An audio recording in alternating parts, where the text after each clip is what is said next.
Hello, my name is DrPaulCottrell, and I am doing a recording on March 28th. Thank you for joining. I greatly appreciate it. Please help support the work that I do by sharing the links, asking your social media to follow me.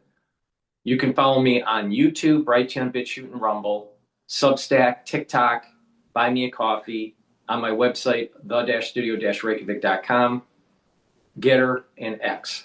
All the links are in the description of this video to be able to follow me. You can also listen to my audio podcast on my website under Broadcast Radio, Apple Podcast, and Podomatic. So there's many modalities. There are many modalities for you to be able to consume the content that I create. Thank you for helping support the channel. If you would like to be a paid member, you can be a paid member to the Substack channel, the Patreon channel.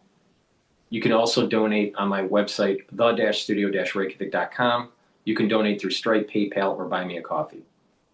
With that said, let's go to the news. We're going to talk about the Houthis launching missiles at Israel for the first time since the Iranian war started. Most likely what this will end up being is an escalation in the region. The Houthis, which are in Yemen, could potentially block the Red Sea because there's that strait there. And if they do, then oil will go probably an additional $10. So now the question is what will the United States do in terms of securing that strait? This happened last night, and we don't know how it's going to affect the energy markets until Asia starts their trading at about 6 o'clock to about 8 o'clock p.m. We'll get a better idea of what's going to happen with the energy markets. Another announcement, I should be interviewing John Hogue on Sunday. Today is Saturday. All right. So energy markets won't even open up until tomorrow. So tomorrow night. So I keep on thinking today's Sunday. So John Hogue, I'll be interviewing on Sunday. So that will be at 10 p.m. Sunday night, New York time. So put that on your calendar if you want to listen to it live, and you can ask questions too. But today, the recording is on Saturday, March 28th.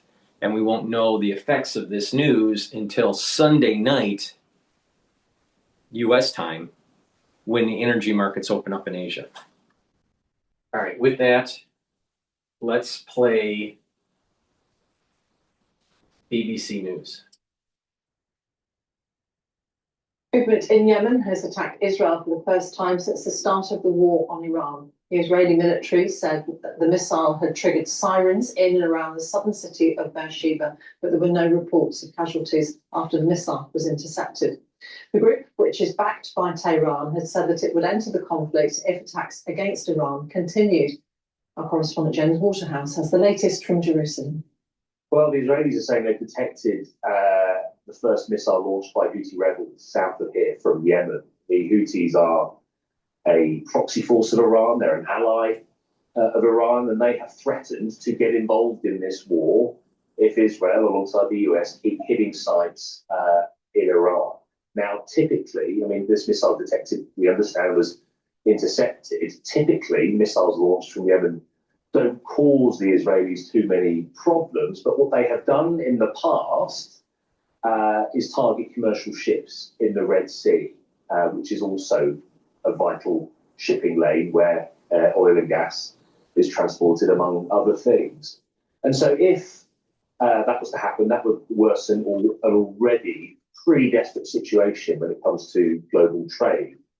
James Waterhouse in Jerusalem. Professor Lina Khatib is an associate fellow in the Middle East and North Africa program at Chatham House. She explains the significance of Israel saying it's intercepted a missile fired from Yemen. This is pretty much the last proxy that Iran had not activated and now has finally activated. Hezbollah, which is the main one, has been involved in this war. Some of the militias backed by Iran in Iraq have been involved in this war. The Houthis were waiting for Iran to tell them when to intervene. And their intervention, in my view, shows that Iran is basically running out of pressure tools vis-a-vis the US and Israel's attacks. Pakistan also saying that it's going to host talks on Monday with Turkey, Saudi Arabia, and Egypt. How important is that group of countries in this process? The countries involved, Pakistan, Egypt, and Turkey, all have very good communication channels with the Iranian Islamic Revolutionary Guard Corps, which obviously is the decision maker in the war on the Iranian side. So they can play a very important interlocutor and negotiating role. And let's not forget that most likely this war is not going to be settled through negotiations at this stage. However, it is important to always have a negotiation channel open because most wars basically end that way further down the line. So it is good for those countries to be publicly announcing this, and also having Saudi Arabia there is important because Pakistan and Saudi Arabia have also agreed on a security arrangement between the two countries. So this places Pakistan well to be able to play this role.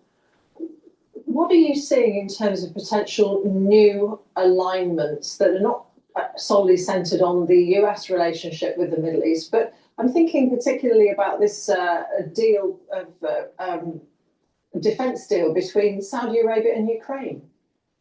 Yes, what we have is a technology exchange, if we can call it that, between Ukraine and Saudi Arabia that has been chaperoned by the United States. This is the most direct link between the two theaters, Ukraine and the Middle East, because Ukraine has the capacity. And this is why a lot of people, including myself, are saying that World War III started in 2022. And there are 3 theaters, potentially 4 theaters, that are emerging from this genesis of 2022.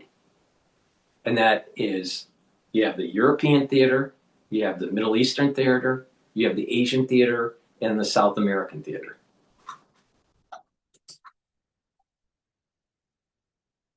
Drones that it gained through its war, with Russia, with Russia's attacks on Ukraine. Ukraine had to develop its technology. And with Ukraine entering this conflict, we can look forward to hopefully a broader settlement, which involves Russia as well.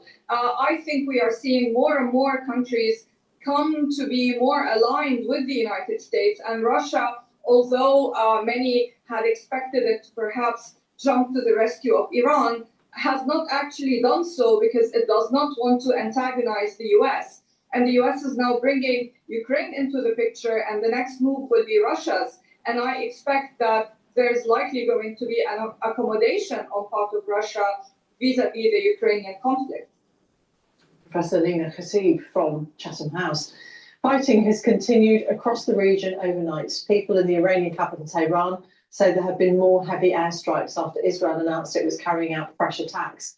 At the same time, Iranian media say a US or Israeli attack hit a residential building in the northwestern city of Zanjan, killing 5 civilians. In a separate development, an Iranian missile has reportedly hit a military base in Saudi Arabia, injuring 12 American soldiers. Officials told the BBC's US news partner CBS that some troops were seriously hurt at the Prince Sultan Air Base. More than 300 service members have been wounded in the war with Iran so far, according to US Central Command. Most of them have reportedly now returned to duty. 13 US service members have been killed in the conflict. Our correspondent Katie Watson is in Doha with more on the strike on the base in Saudi Arabia. Well, we know that at least 12 US soldiers were injured. We haven't got confirmation from the Pentagon, but it was an attack on an airbase, as well as the Saudi Ministry of Defense confirming that there was a ballistic missile intercepted. But that was just one of several attacks in the region overnight. In Abu Dhabi, they've confirmed 6 have been injured by debris falling near Khalifa Port after a missile that was intercepted. In Kuwait, there was a drone attack on the airport, and that led to significant damage for the radar systems. In Bahrain as well, there were several alerts for people to stay in place and stay safe overnight. So clearly, across the Gulf, there are still significant concerns about the continuation of the war. But of course, we've also heard from Yemen that the Houthis have confirmed that there was a barrage of missiles that they launched. And they have said that the operations will continue until aggression on all fronts ends. And that, of course, is the first time we've seen that since the war began. And that, of course, means that it raises the prospect of an even wider conflict than we're already seeing. Absolutely. I mean, the concern on the risks of that. What will that mean for the Red Sea shipping route? Of course, there's lots of discussion about the Strait of Hormuz, where a fifth of the oil gets moved through that particular waterway. What this now means in terms of an escalation? Will we see more coming from Yemen? Will there be, will we see any repercussions coming from the US? It's still, I guess, trying to process exactly what this barrage of missiles will mean and what goes now. But certainly here, I mean, it's been very quiet. People here, here in Qatar, a lot of people have already gone. People are trying to get back to some kind of normality, if that's even a word. But seeing these attacks across the Gulf every morning and learning exactly, where's been attacked and what that might mean, certainly is showing that this optimism coming from the US about a war ending in a matter of weeks is something that I think people would like to share, that optimism, but I'm not sure that realism, translates as the war ending anytime soon.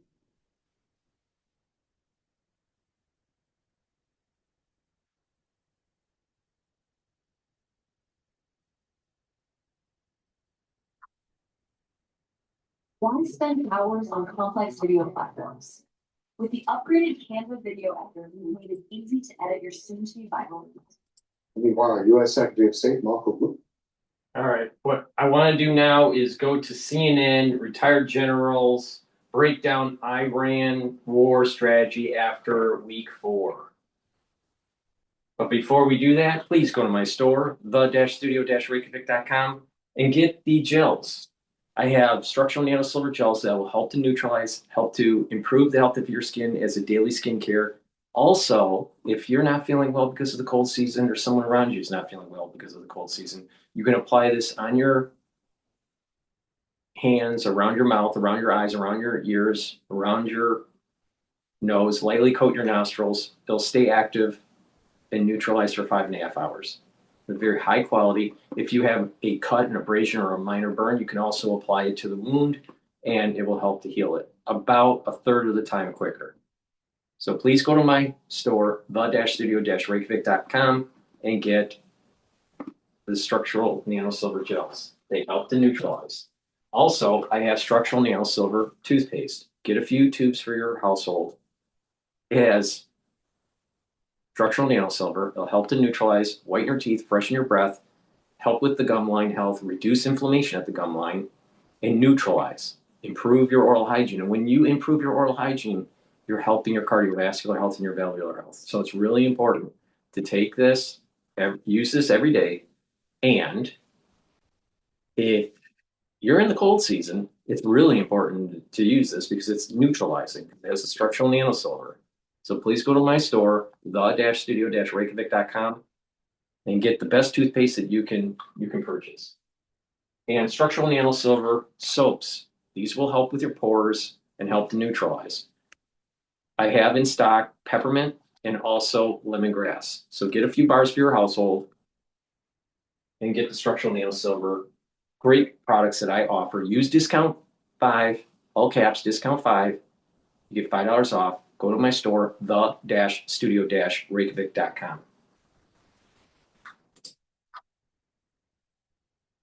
I wanted to go through the four different military options the Pentagon is developing according to Axios. There's the invading or blockading of Park Island.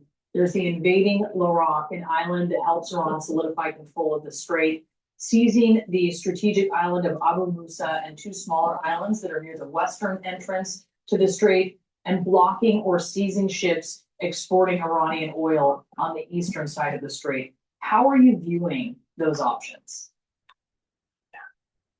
All four of those options are going to absolutely result in American casualties, not just wounded, but killed in action.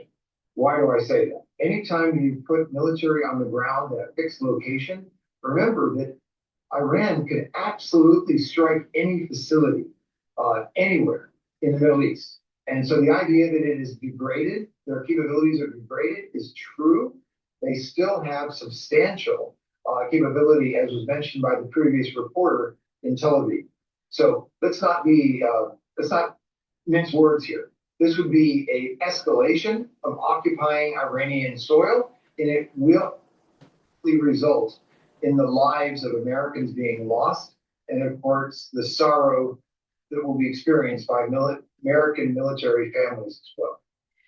So when you see these soldiers from the 82nd Airborne deploying, and these two Marine Expeditionary Units deployed to the region, can you imagine a scenario where they are not used? Absolutely. I certainly hope that this is all about posturing.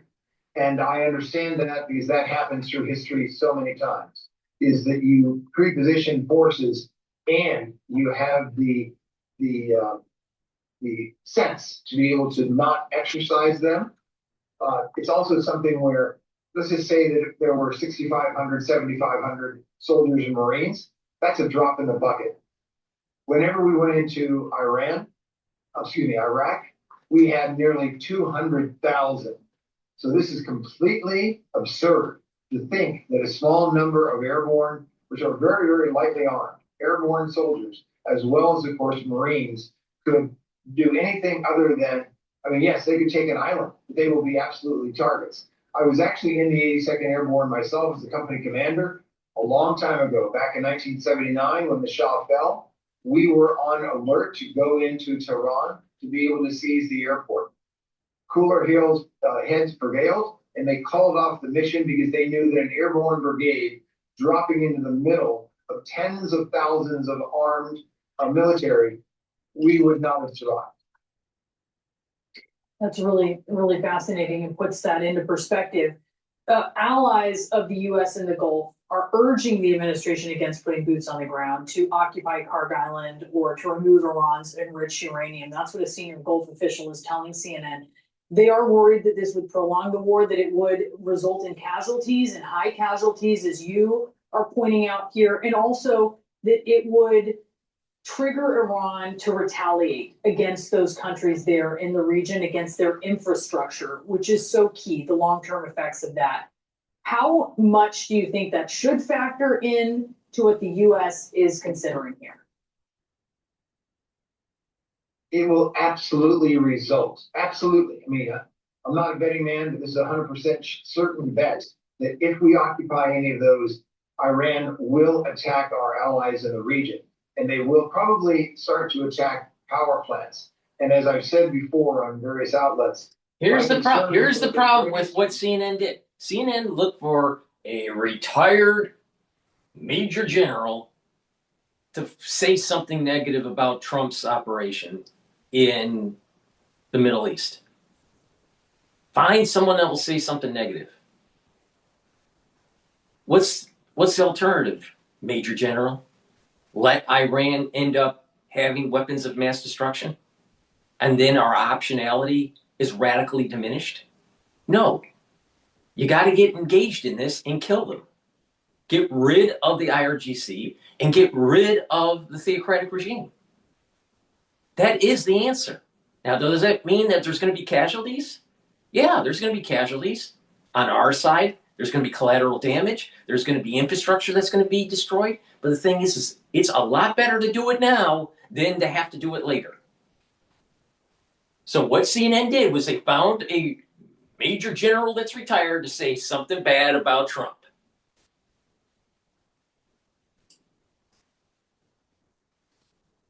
To the region is if they were to attack the desalination water facilities in the Middle East, because power can be restored fairly quickly, so to speak, maybe weeks. Desalination facilities are extremely complex. There aren't very many of them. And if you go without water, the people cannot survive. That's just the way that it is. So it can get a hell of a lot worse than it is right now. And we need to have cooler heads prevail, the way the president has already said many times: declare victory, and then let's negotiate how we're going to reopen the straits for everybody with Iran, and then let's move out. What this entire war has begun is based, but hasn't solved the problem of weapons of mass destruction and the theocratic regime trying to annihilate the greater Satan and the lesser Satan. So the major general is wrong. It's wrong. Kicking the can down the road. 47 years of kicking the can down the road, and this is what we get. If we have killed them earlier, we wouldn't have had this problem.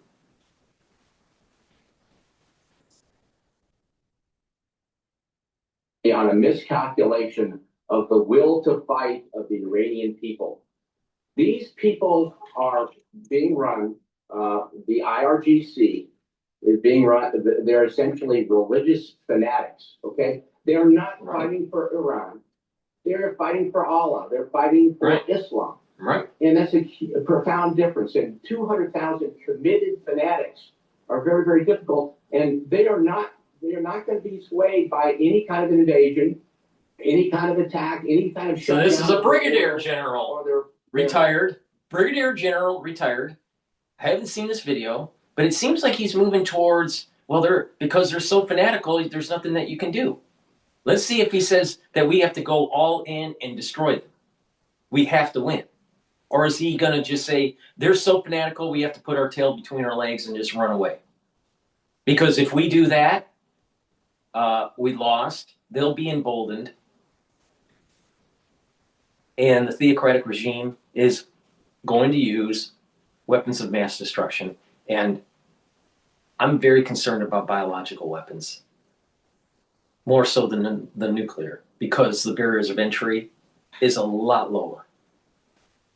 And the ability to detect their operations in biologics, in biological warfare, is a lot harder as they're advancing the program. So let's see what another retired brigadier general has to say on CNN. The profits that they're making from selling their oil, they don't care, because we are the great Satan and they're fighting against the great Satan. It's a holy war to them, and regime change will not result from any kind of a land incursion in sovereign Iran. So if it's not going to result in any of that, do you see what the strategy could be moving forward for the U.S. to get out of this conflict? What about solving the conflict? I think that get out. The only possible scenario that can lead to success, I believe, is diplomacy. No. We are not going to have to destroy the theocratic regime. He's wrong. Sure, we're bombing them to smithereens, and sure, they're bad guys. We got it. But the problem is that you've got this committed enemy that we're fighting. Perhaps 20% of the country, that's probably 20 million people, support them strongly. Sure, there's a lot of people that want democracy and all that, but they don't have the power. The IRGC has the guns, they have the weapons, they have the power. And they have shown that they are capable of killing their own people. The CIA does an assessment on regime change. And one of the first questions they ask is, when they do this assessment, is the regime, is it capable of killing their people at an industrial level? Okay, they've already shown they can do that. If the answer to that question is yes, then it's not going to lead to regime change. And that's exactly what's going to happen. And we're going to put American lives at risk for essentially pushing the football down the road, but we're not going to get any closer to regime change.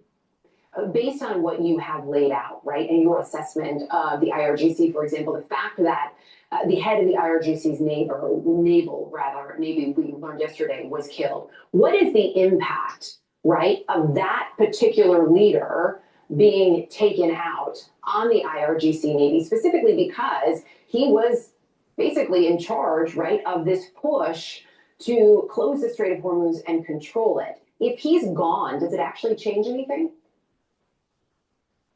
It doesn't change a thing, Erica. Someone else will step up. I mean, they still have profound asymmetric capabilities. They have mines. They have missiles. If we attack, invade Card, well, they'll have artillery that can fire at us. They have a naval fleet of perhaps 1,000 small speedboats, 1,000 miles of coastline in which to hide them. They've got all kinds of capabilities, cyber capabilities, etc. All those things are still going to be at their disposal, despite the fact that we've hit a lot of the military infrastructure. They've shown already that they have the capability to continue to fire missiles. And it only takes a couple, 3 a day to shut down the Strait of Hormuz. So we're in there's really no way out of this other than diplomacy, because we are not going to beat them militarily. Really? Okay, we're not going to beat them militarily. Okay, so he's a retired brigadier general. So he spent a lot of time in the military, years, decades. He's got a wonderful pension plan. Chances are he's got a better pension plan than you do. All right? And guess what? He was part of the military apparatus in a leadership role to make sure that we win fucking wars. And our tax dollars paid for him for his pension, for his salary, for his training. Our tax dollars pays for all the military equipment. Win wars. That's what you're supposed to do. And this guy is saying that the only answer is diplomacy? Then why are we spending trillions of dollars in the military if you can't solve the problem? You can't get rid of a theocratic regime that wants to kill us, that wants to get weapons of mass destruction, chemical, biological, nuclear. Why are we paying for your pension? Why are we paying for failure?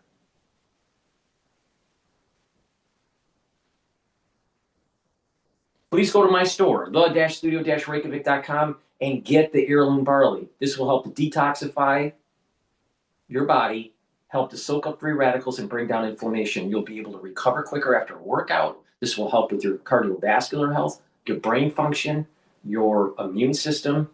By bringing down inflammation and soaking up free radicals, you're improving your other organ systems also and slowing down the aging process. This stacks really well with Boomer Boost, but you can take it separately. This is a month supply. Make sure you take this every day.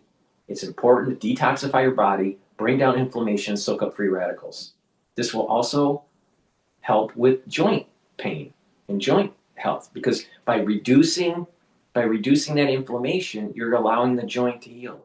So please go to my store, the-studio-reykjavik.com, and get the heirloom barley. This is extremely powerful supplement that you should be taking every day. But you got this brigadier general. He's going to tell you, we can't win a war. It's all going to be on the State Department now.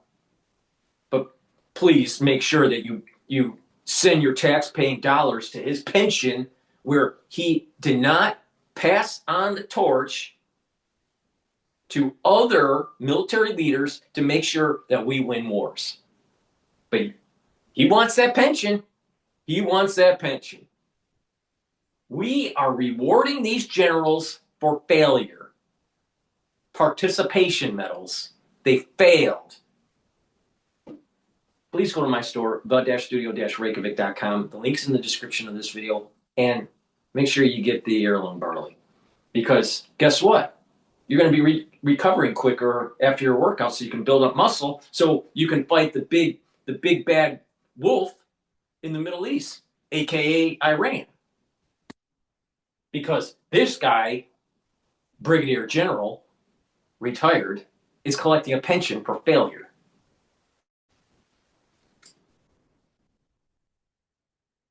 and you see about the potential for ground operations, what's your sense of at least what they're preparing to give themselves the potential to do? Well, I think first, the intent of bringing these 82nd Airborne paratroopers forward is to take the slack out of potential employment of ground forces. Obviously, the Marines, 2Us, are moving into the area of operations as well. Marines and infantry from the United States Army they do a multitude of tasks, but seizing terrain is certainly high on that list. I mean, if this, let's say the president does this, and we don't know that he is going to, but if he does, can you explain to us what that would look like in the initial phase at least? Well, what's coming in with the MEU is the rotary wing lift that would be necessary to, bring forces on Karg Island or potentially on the shore of Iran on the north side of the Strait of Hormuz, for instance. So they have the capability to move the force as the RMU comes in, and you've got the ground forces to do that. But you also have to bring in all the enablers. So the good thing is we have air supremacy. So we have dominance of the air, the ability to employ fires to support those forces as they come ashore, probably by a helicopter assault, and then to sustain them over time. Not that it's going to be easy. It's extremely high risk operation, but they have the capability and the enablers to support the force once it gets on the ground. But the likelihood of, them being able to do this uncontested is very unlikely. Well, Iran is saying that there are no talks. Trump is saying that there are, and he said there's 15 points of agreement with Iran, including that Tehran commits to not having a nuclear weapon, and also this idea of enriched uranium that the U.S. would take possession of. So talk to us about that. Where is most of that held, and what are the challenges in securing that? Yeah, so there are a lot of challenges to that, Brianna, and where most of it is held is basically in several places here. We have Natanz, which is one of the enrichment facilities. You have Fordo, another enrichment facility. And then the rest of them here, Tehran, Arak, Isfahan, those are all research facilities. So the theory is that a lot of that enriched uranium that we have is probably held in Isfahan. However, there is the distinct possibility that among those 970 or so pounds of enriched uranium that they have been dispersed, that those scuba tank-sized containers of the enriched uranium have been dispersed throughout at least some of these areas and perhaps in other areas throughout Iran. So that is a very difficult problem. And the president over the weekend had threatened that he was going to start hitting Iran's energy sites, right? And then today he says, actually, 5-day moratorium while we're having these talks. But talk to us about these big sites and what the big targets would be. So among the big targets that we see in this particular case are the Damavan combined cycle power plant, which produces about 2,868 megawatts of power. That's the biggest plant in Iran itself. Another one is the Shahid Salimi plant, 2,215 megawatts. And then the third one would be the Shahid Rajai plant, with about a little over 2,000 megawatts. So this is basically the group of plants that produce a large proportion of Iran's power. However, there are a lot of power plants out there, and these big three are not responsible for everything. There are about 50 or so plants that are major electrical producers. And then we can't forget about this thing right here.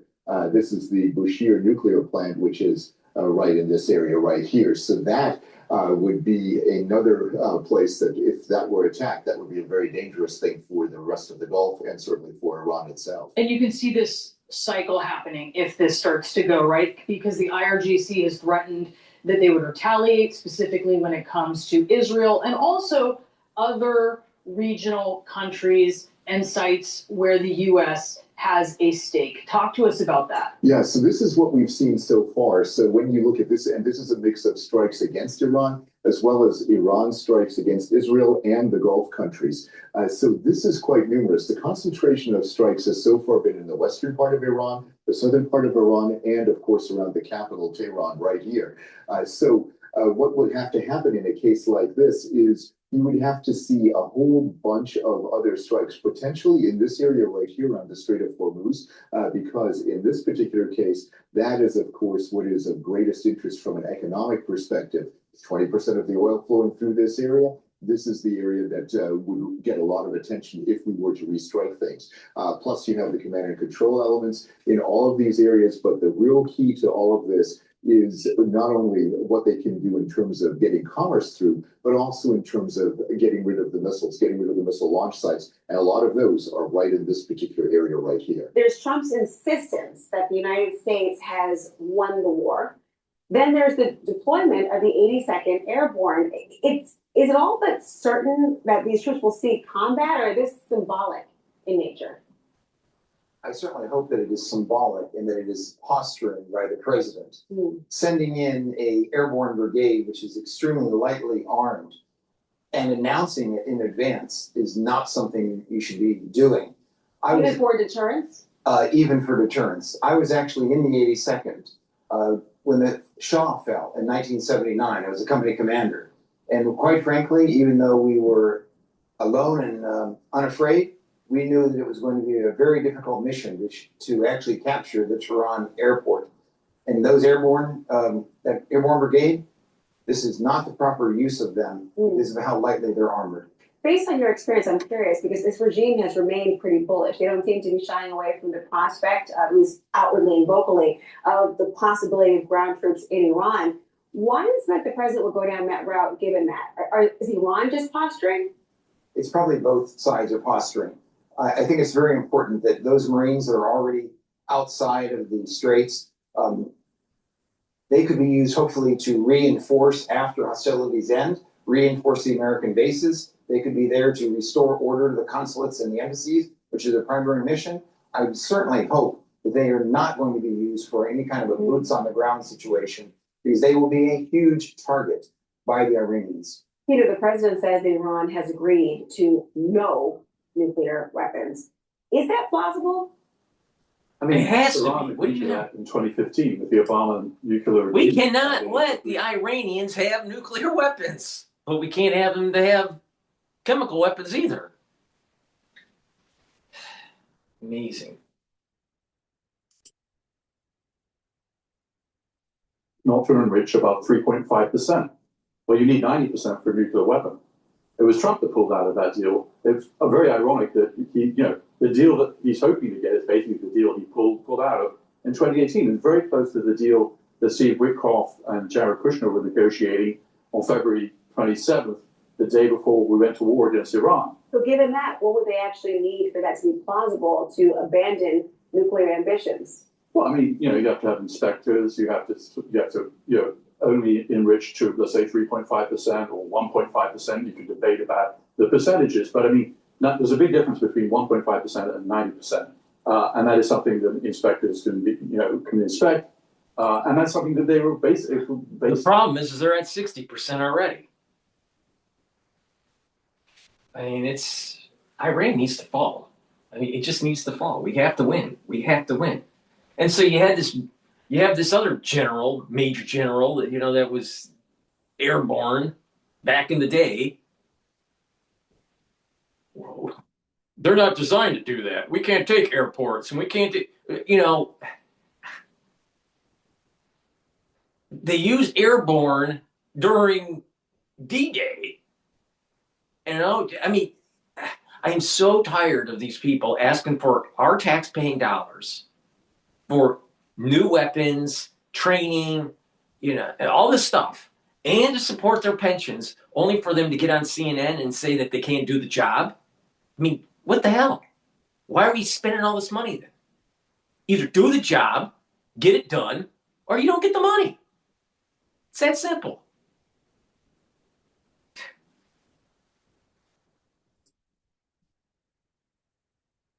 Agreements between Witkoff and Kushner, they were getting very close to that. Basically used for civilian purposes, medical purposes, so that's the deal that we may be coming back to. Interestingly enough, the source is telling CNN that Iran would prefer negotiating with the Vice President, J.D. Vance, than, say, Jared Kushner and Steve Witkoff. Vance apparently is seen as more sympathetic about ending the war. What do you make of that? Well, Vance said publicly in 2024, a year and a half ago, that the war would be a massive distraction and hugely expensive. Well, that turned out to be a pretty good prediction of what happened.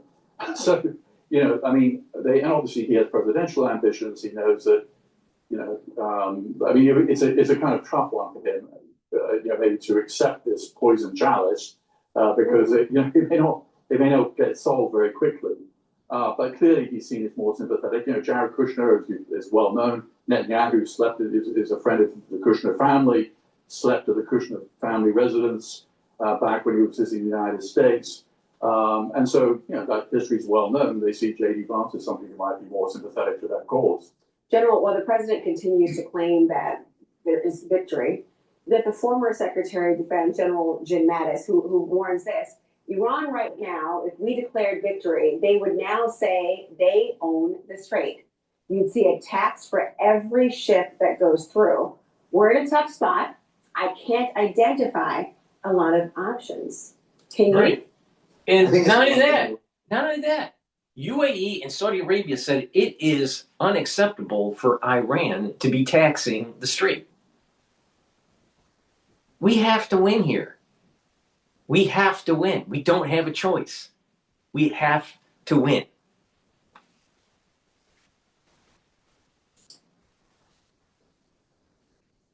It is actually an act of negotiation with the Iranians.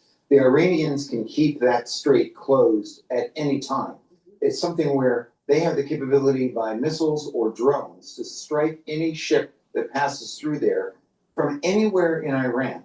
You don't have to just be in the mountains surrounding the strait to use a direct fire weapon. You can actually get a ship from anywhere. So it has to be something that is negotiated. And I certainly hope if they are doing it, it's one of those 15 points about how can we do this between the U.S. and Iran to ensure that those straits are opened up to commerce in the next few weeks. Peter, the president insists that regime change has already happened and that he's dealing with a new group, the phrase he's using, willing to strike a deal. A group, I should mention, that gave the president a very big oil and gas related gift. We don't know the specifics of that. What is that all about, you think?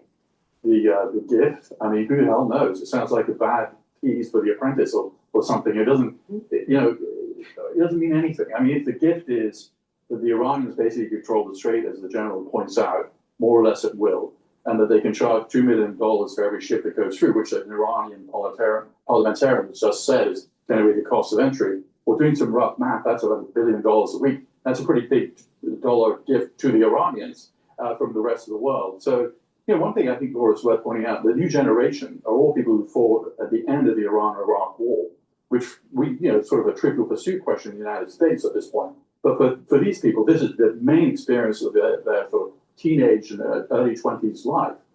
1 million people died. You know, they believed that God was on their side. They sent 15-year-old boys into minefields to clear them, believing that they would be martyred. That's the people that are now in charge. So it arguably worse than the people previously. Well, would a ceasefire be a kind of gift to Iran in the sense of allowing them, General, to regroup, recalibrate, reassess, and all of that? Well, absolutely. The military capabilities of Iran have been absolutely reduced. They still have the capability to wreak havoc in the Middle East. We have to understand that this has really not gotten as bad as it can get. If they were to choose to hit the power plants for our allies in that area, to include our U.S. bases, then we would be in terrible trouble. And even worse than that, if they chose to hit the desalination facilities for U.S. bases as well as the Middle East, that could actually cripple that entire area because they don't have any water in terms of rivers. They take it from the ocean. So if the U.S. were to bow out now or to allow the status quo to then persist, you have said, Peter, that you fear a potential for history to repeat itself. How so? Well, I mean, we have this sort of strategic narcissism where we say, you know, we're ending the war. Well, other people can have a vote here. Mm-hmm. We said we ended the war in Iraq in 2011. 3 years later, ISIS was marching almost at the gates of Baghdad. So, I mean, the Israelis have different strategic goals than we do. They want state collapse. We don't necessarily want that. And then other players in the region have their own goals. And of course, the Iranian regime, we may have something that's even worse, that is the sort of the next iteration. So I just think if we say the war is over, we've seen this movie before, it doesn't necessarily mean that the conflict is over. Speaking of who has a say, I want to play for a second Secretary Hegseth at the Pentagon, who says that the Pentagon has a voice in the negotiations. Listen to this. We see ourselves as part of this negotiation as well. We negotiate with bombs. You have a choice as we loiter over the top of Tehran, as the president talked about your future. The president has made it clear that you will not have a nuclear weapon. We negotiate with bombs? That doesn't sound right. Very few things the Secretary of Defense sound right. They're not logical, it's bantering. It's really reflecting his education and experience as a major in the DC National Guard. By the way, I was a member of the DC National Guard. I'm not trying to diminish those young majors that are there. But he does not have the experience, and the way that he talks does not reflect anything that's logical. Negotiating with bombs, what the heck does that mean?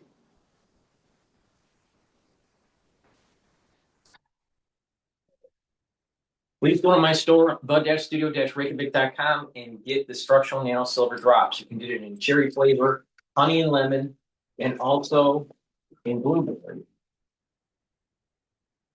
You can get the lozenges, which are a little bit bigger than the drops, in Manuka honey and in orange splash vitamin C.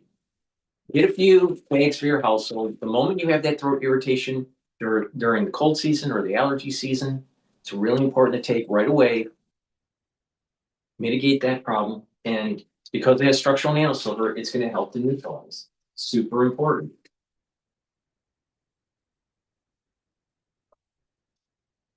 Another important supplement to take is magnesium and zinc. Magnesium and zinc will help to boost up the immune system and help with brain function. And vitamin C and magnesium helps with immune system and brain function and your skin. You can stack them together or take them separately. It's up to you. But it's really important to take every day. Magnesium, many people, they're not taking enough magnesium to improve their brain function and their immune system. So please go to my store, get the vitamin C, magnesium, and zinc. Use discount 5. You get $5 off any order. Go to my store, the-studio-reykjavik.com. The link is in the description of this video. All right, we're going to listen into Al Jazeera's take on the Houthis hitting or shooting missiles to Israel. Now, as of this recording, I want to mention that the S&P 500 closed on Friday. The S&P 500 closed at 6,368. So we broke the 6,450 support level. That's serious. All right. So the S&P 500 is probably going to go down even more. Maybe even approaching 6,000. Unless things get stabilized in the region. WTI oil futures are trading at $99.64 at the close. And natural gas is trading at 3.025. It was trading at 2.8. So we definitely have some issues here. And Bitcoin is trading at 66,761. Things don't stabilize. We're going to see oil above 100, and we're going to see the equity market approaching 6,000.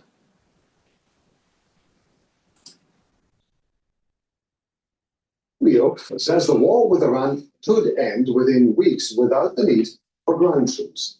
We're going to destroy their Navy, we're going to destroy their Air Force, and we are going to significantly destroy their missile launchers so they can never hide behind these things to get a nuclear weapon. We are achieving all those objectives. We are ahead of schedule on most of them, and we can achieve them without any ground troops, without any. We're live in Dubai, Tehran, and Ramallah, but we're going to start in Yemen. Yusuf Mahdi is joining us now from Sana. So the Houthis, I understand, have just released that statement we were talking about. What else have they been saying?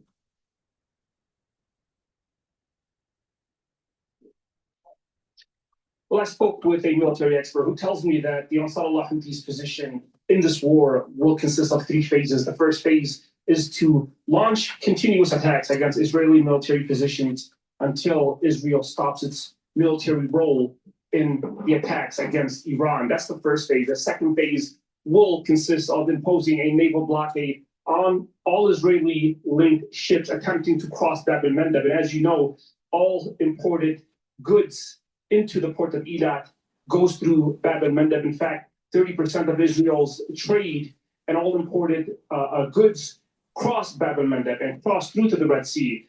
Israel racked up a total of $80 million in debt because of the Ansar Allah Houthis military attacks from 2024 to 25. They also were effective in ultimately announcing the closure of the port of Eilat and also the port of Haifa, all because of the Ansar Allah Houthis military attacks against all Israeli-linked vessels and all Israeli-linked companies attempting to cross Bab el-Mandeb. The second phase, as I mentioned, is imposing a naval blockade on all Israeli maritime assets. The third phase will consist of attacking U.S. military bases if the U.S. gets involved. So if the U.S. decides to engage in military operations with Israel against Ansar Allah Houthi positions, against any attacks here in Yemen, then that's when the Yemeni group will begin targeting U.S. military bases in Saudi Arabia, in Oman, and across the region. Yusuf, thank you very much indeed. Yusuf Madri there joining us live from Sanaa. We're going to go to Nida Ibrahim in Ramallah. This is opening up, of course, a third front for Israel, putting additional pressure not only on the Israeli government, but also, of course, on the Israeli people who have been being targeted by attacks from Hezbollah in Lebanon, from Iran, and now from the Houthis in Yemen.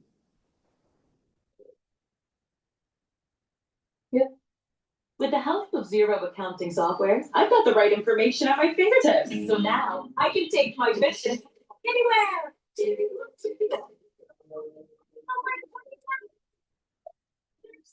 with the next.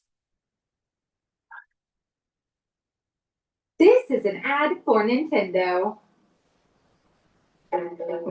Oh, this is the life.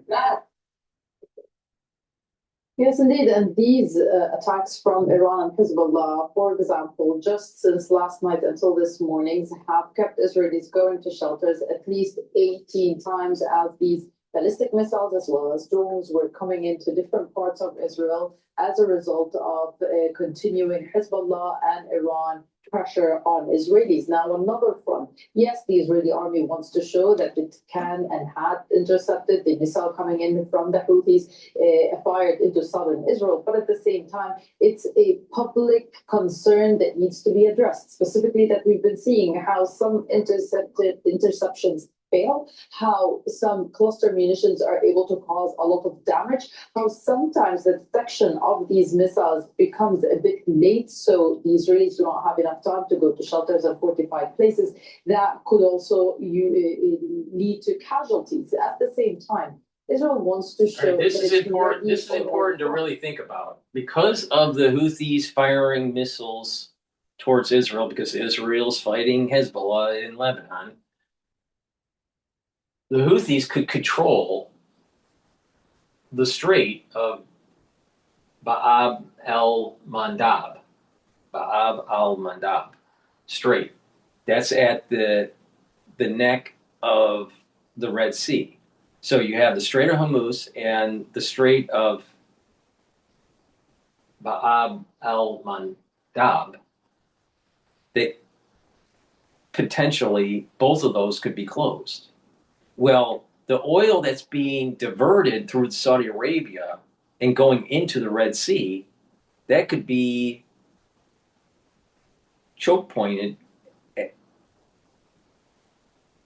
at least one end of the Red Sea, right? They'd have to go to the north and not to the south. So that would increase shipping if they needed to ship to Asia. A lot of this oil that's being pumped in the Middle East is going to Asia. So both of these straits, if they're closed, is going to be a major problem, and it's going to raise the costs by at least $10 for Brent if it's closed. Now, about 12% of the global maritime trade passes through the choke point of Bab el-Mandab Strait. 12%. This is a significant problem. Now, I'm sure in the war plan that if the Houthis got involved, that there was going to be attack. The United States was going to attack Yemen. I'm sure that's going to happen. All right. But as we're now having two areas of theater in that region, we're going to be we are going to be diverting some of our attention. Instead of just on Iran, now we got to worry about the Houthis. How long this is going to last, who knows? But this is definitely going to affect oil markets. So things seem to be getting worse in the region, not better.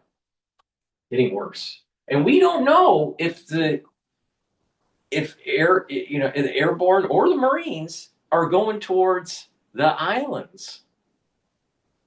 They may be going to attack Yemen.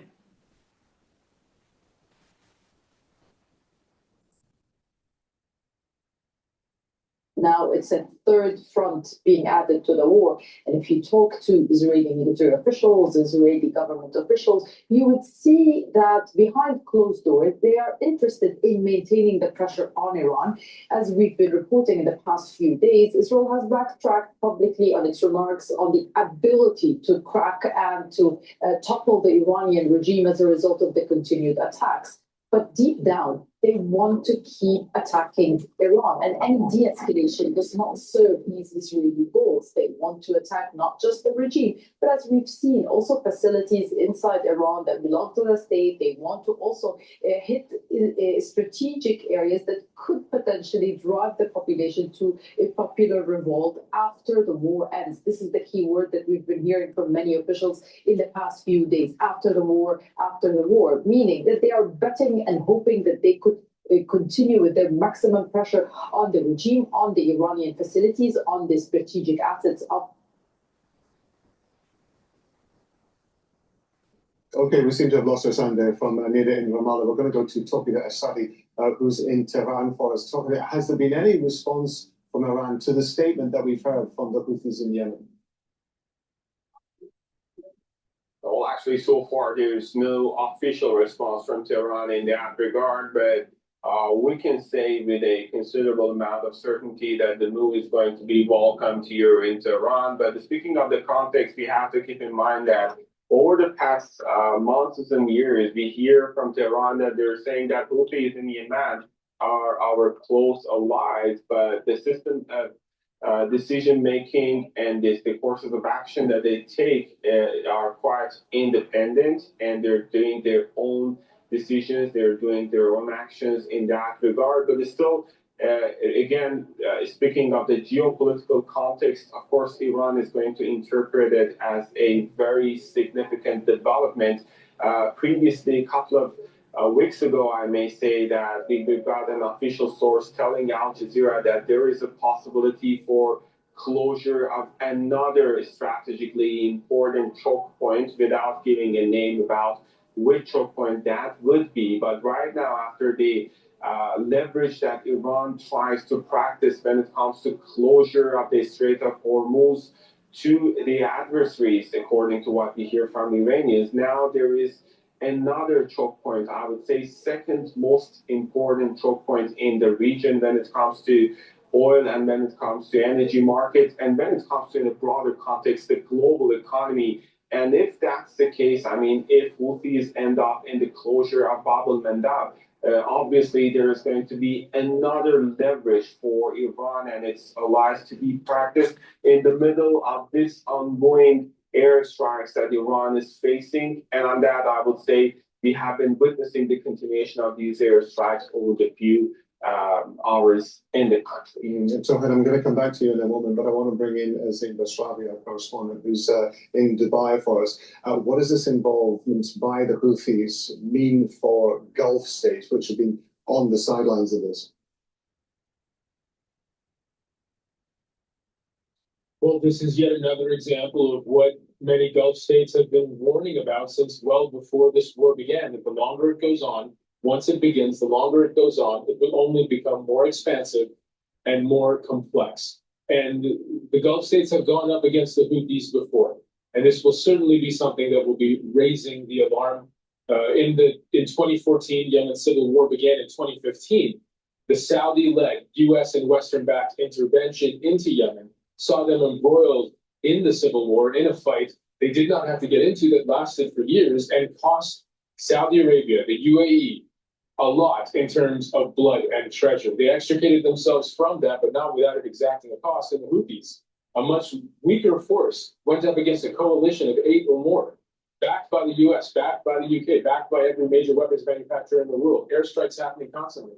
And they fought them to a stalemate. That conflict remains unresolved, but closed for now. There is very real reason to believe that Saudi Arabia will be taking this as a major alarm bell, not wanting to restart another conflict on its southern border. And we have seen what the Houthis have been capable of in the past in support of Gaza, saying in support of Palestinians. They have led attacks on commercial shipping lanes in the Red Sea, in the Bab el-Mandeb Strait to great effect. We've seen those images of helicopters landing on cargo vessels, commandeering them, of the Houthis blowing up oil tankers and cargo vessels in those waters. That's been going on for some time. Again, it abated, but it could restart again. And that's what this conflict, or the Houthis entering this conflict, it represents enormous risk, not just to the region, but to the global economy. Now we have to remind people that they have successfully launched missiles at Israel in the past. They've targeted the airport in Tel Aviv. They've targeted airports in Dubai and Abu Dhabi as well during the course of the civil war, of that Saudi-led intervention that I mentioned. Not to the scale that we've seen since Iran began retaliatory attacks on the GCC, but still of enormous concern that this conflict is expanding, of enormous concern to the GCC, that there is yet another paradigm shift in the security on the peninsula and in the region. Zain, stick around for a second because I do want to come back to you in a couple of moments. But let me bring in Nida in Ramallah again. As we were describing before, we lost your sound earlier on, but we've got you back now. Israel being hit now on 3 fronts, from Hezbollah in Lebanon, but also from Yemen as well to the south.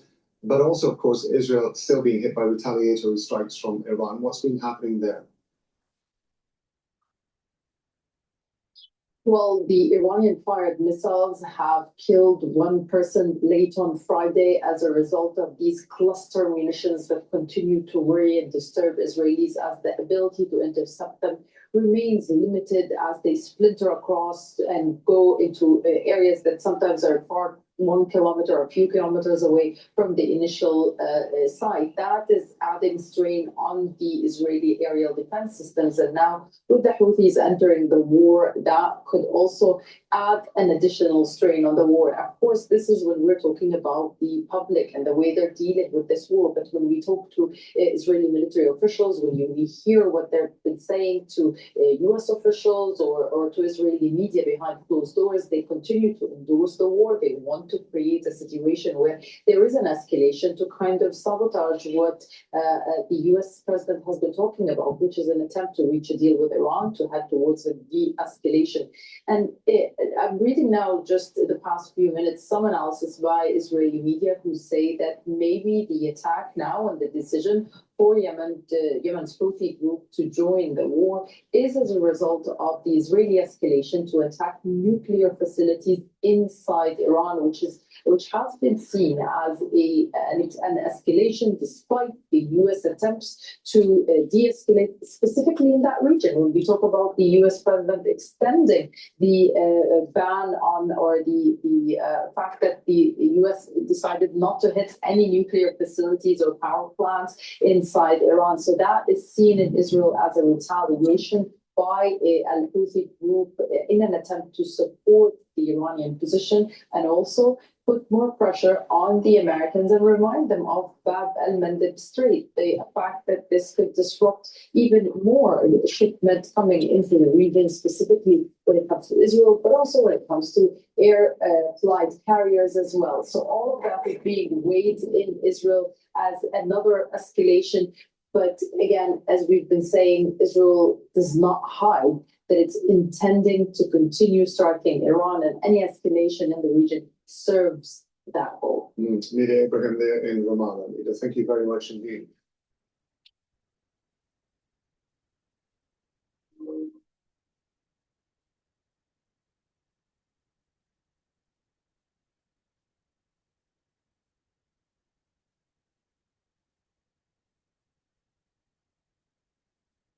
All right, we're going to go to Fox Business. This is talking about bond agencies issuing dire warning for New York City finances because of Mamdani. Please go to my store, the-studio-reykjavik.com, and get the clarity factor. This will get rid of that brain fog, allow you to concentrate on tasks, and over time, you're going to improve the connections between your neurons. You're going to be able to think faster. You're going to be able to consolidate memory and retrieve that memory better. So please go to my store, get the clarity factor. It's a very powerful neurostat. Another very important supplement is to take Good Night formula each night. This will allow you to get into 3 to 5 cycles of REM sleep a night. When you have deep sleep and those REM cycles, you'll be able to detoxify your central nervous system, be well rested in the morning, and consolidate memory. A lot of people don't realize that if you don't get good sleep regularly, you're increasing the chances of early onset of dementia, and you're speeding up your aging. So if you get better sleep, you slow down the aging process and help with your brain function. You can take these together each day. Take this at night, take this in the morning or in the mid-afternoon. And this is a great way to improve your brain function.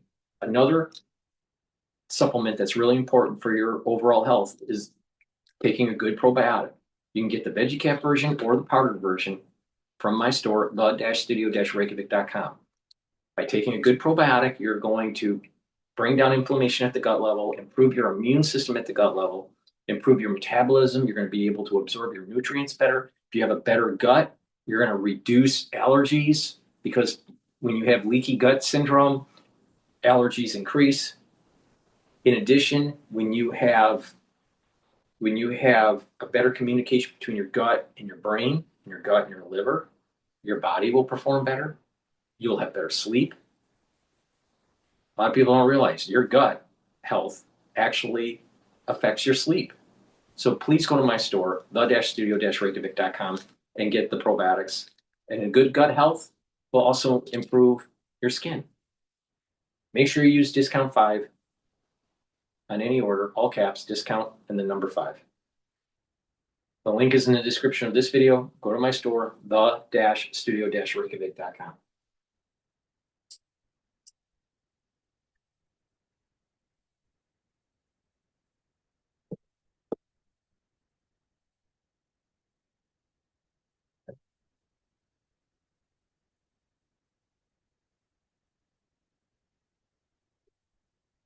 Warning shot from New York City's new socialist mayor. Multiple credit agencies, including Fitch and Moody's, all sounding the alarm on Mamdani's $127 billion budget.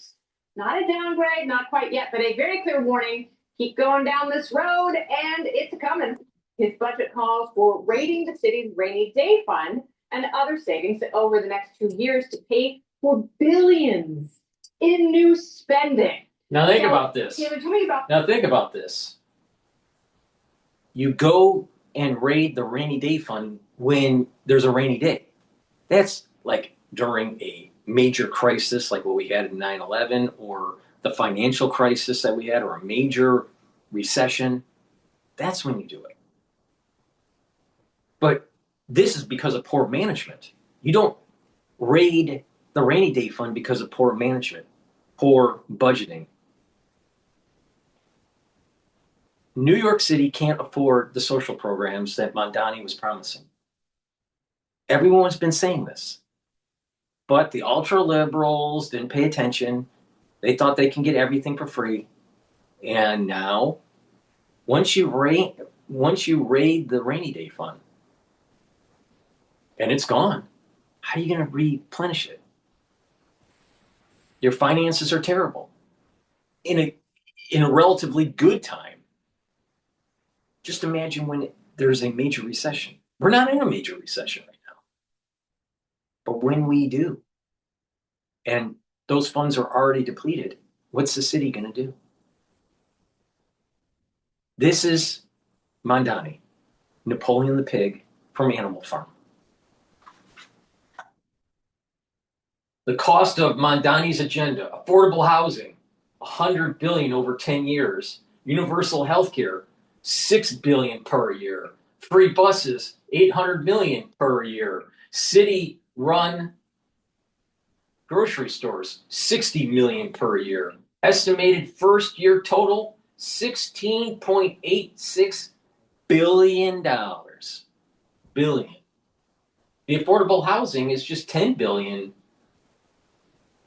for 1 year because it's 100 billion over a 10-year period.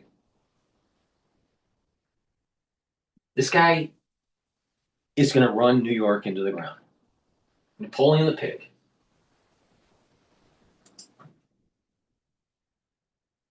Bond aspect of this for people who don't quite understand what it means for a city's bond rating to potentially be downgraded. How is that bad news for people who have either bought bonds or people who live in a big city like New York? It's really simple. If money is being borrowed through the bond market, the city is going to have to pay more in interest.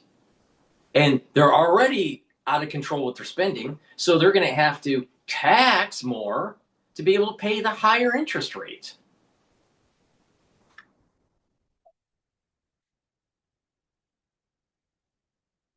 And because of that, everything is going to increase in prices, and there's going to be inflation in New York.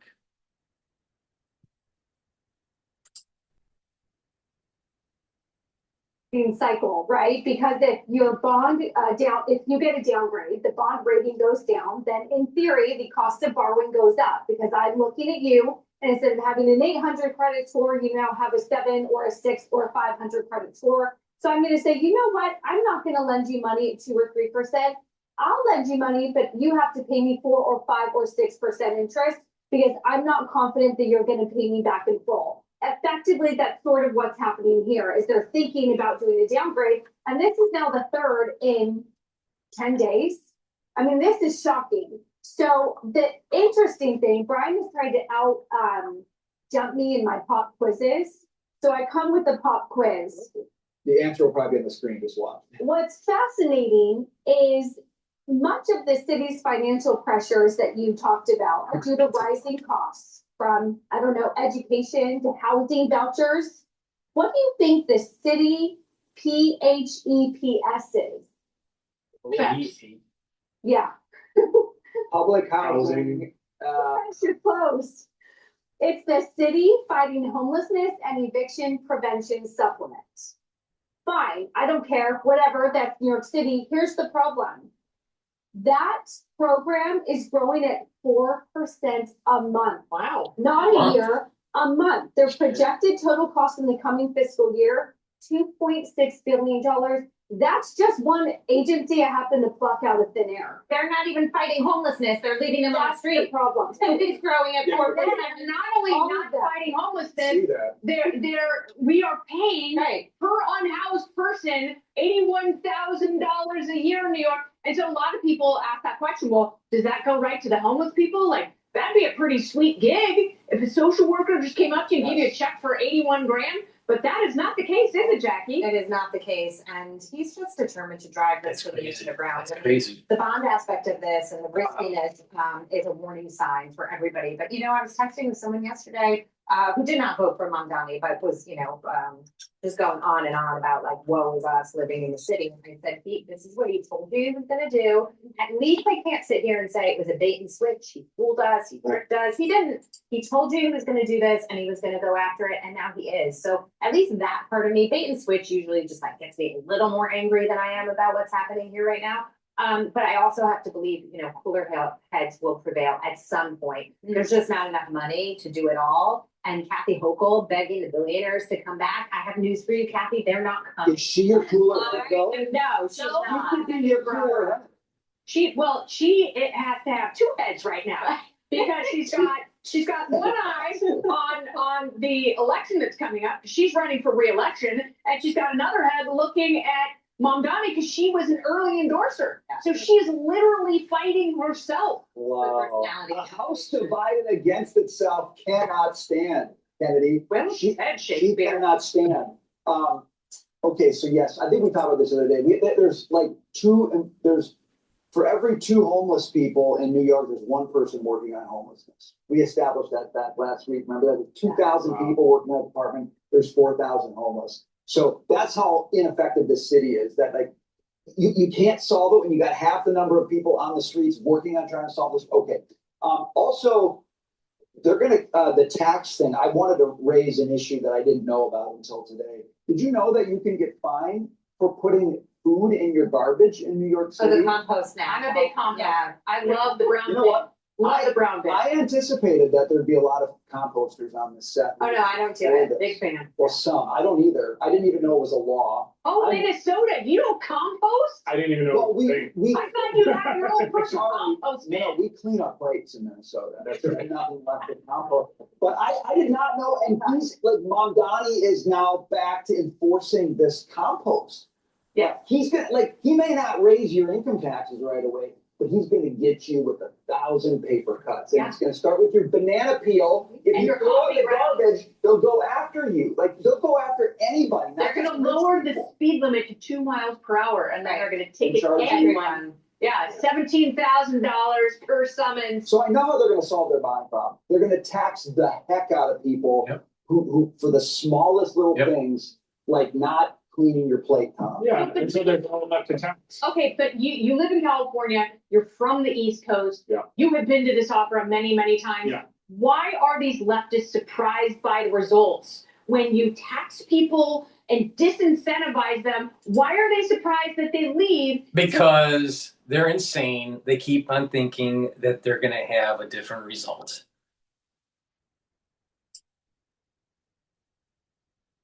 In your tax base with them. Well, here's the thing. I mean, in California, they get away with it because you got palm trees and 65-degree weather 365 days a year. Here, what do they have to offer? And money goes where it's treated best. We see it going to Miami. We see the stock exchange going to Dallas. We see the billionaires leaving. And that's going to continue to happen until you get a 1970s scenario where bargains become big enough that money comes back in because the prices just got too low. So if this guy continues, it'll create opportunity, but it's going to be a lot of pain in the Yeah, the opportunity is not in New York State. It is not in New Jersey. It is not in California. That's right. They're taxing people and giving them a good, swift goodbye.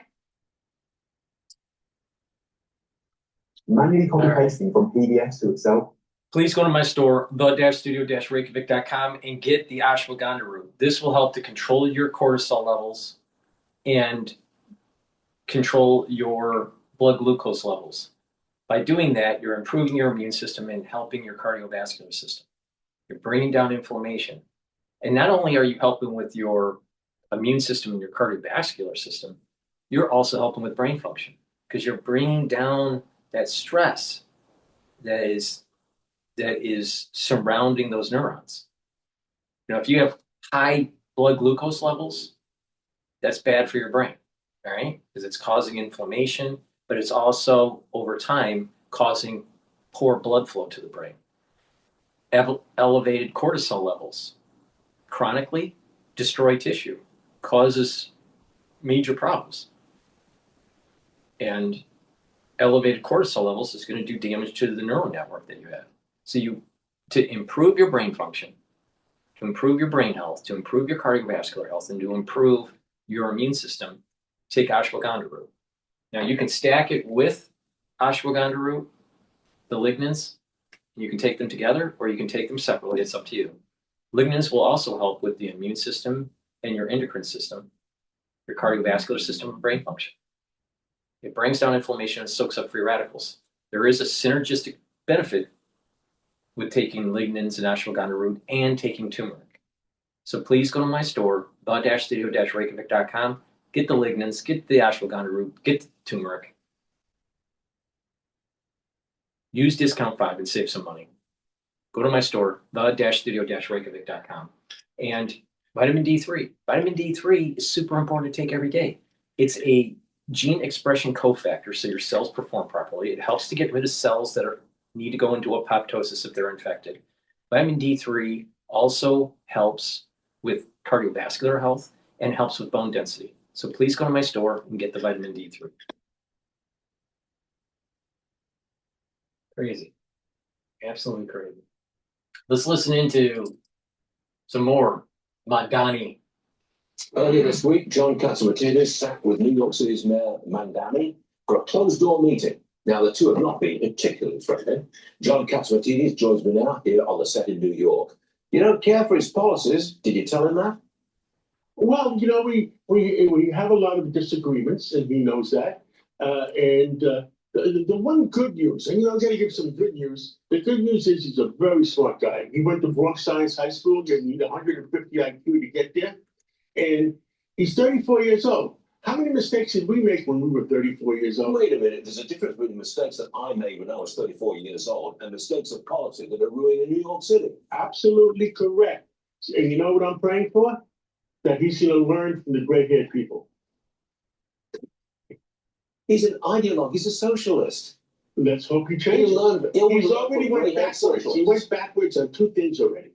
He went backwards on the property taxes. He's not asking for the crazy numbers on the property taxes, and he realizes that he's under focus by Moody's, by S&P, and that the whole thing could blow up.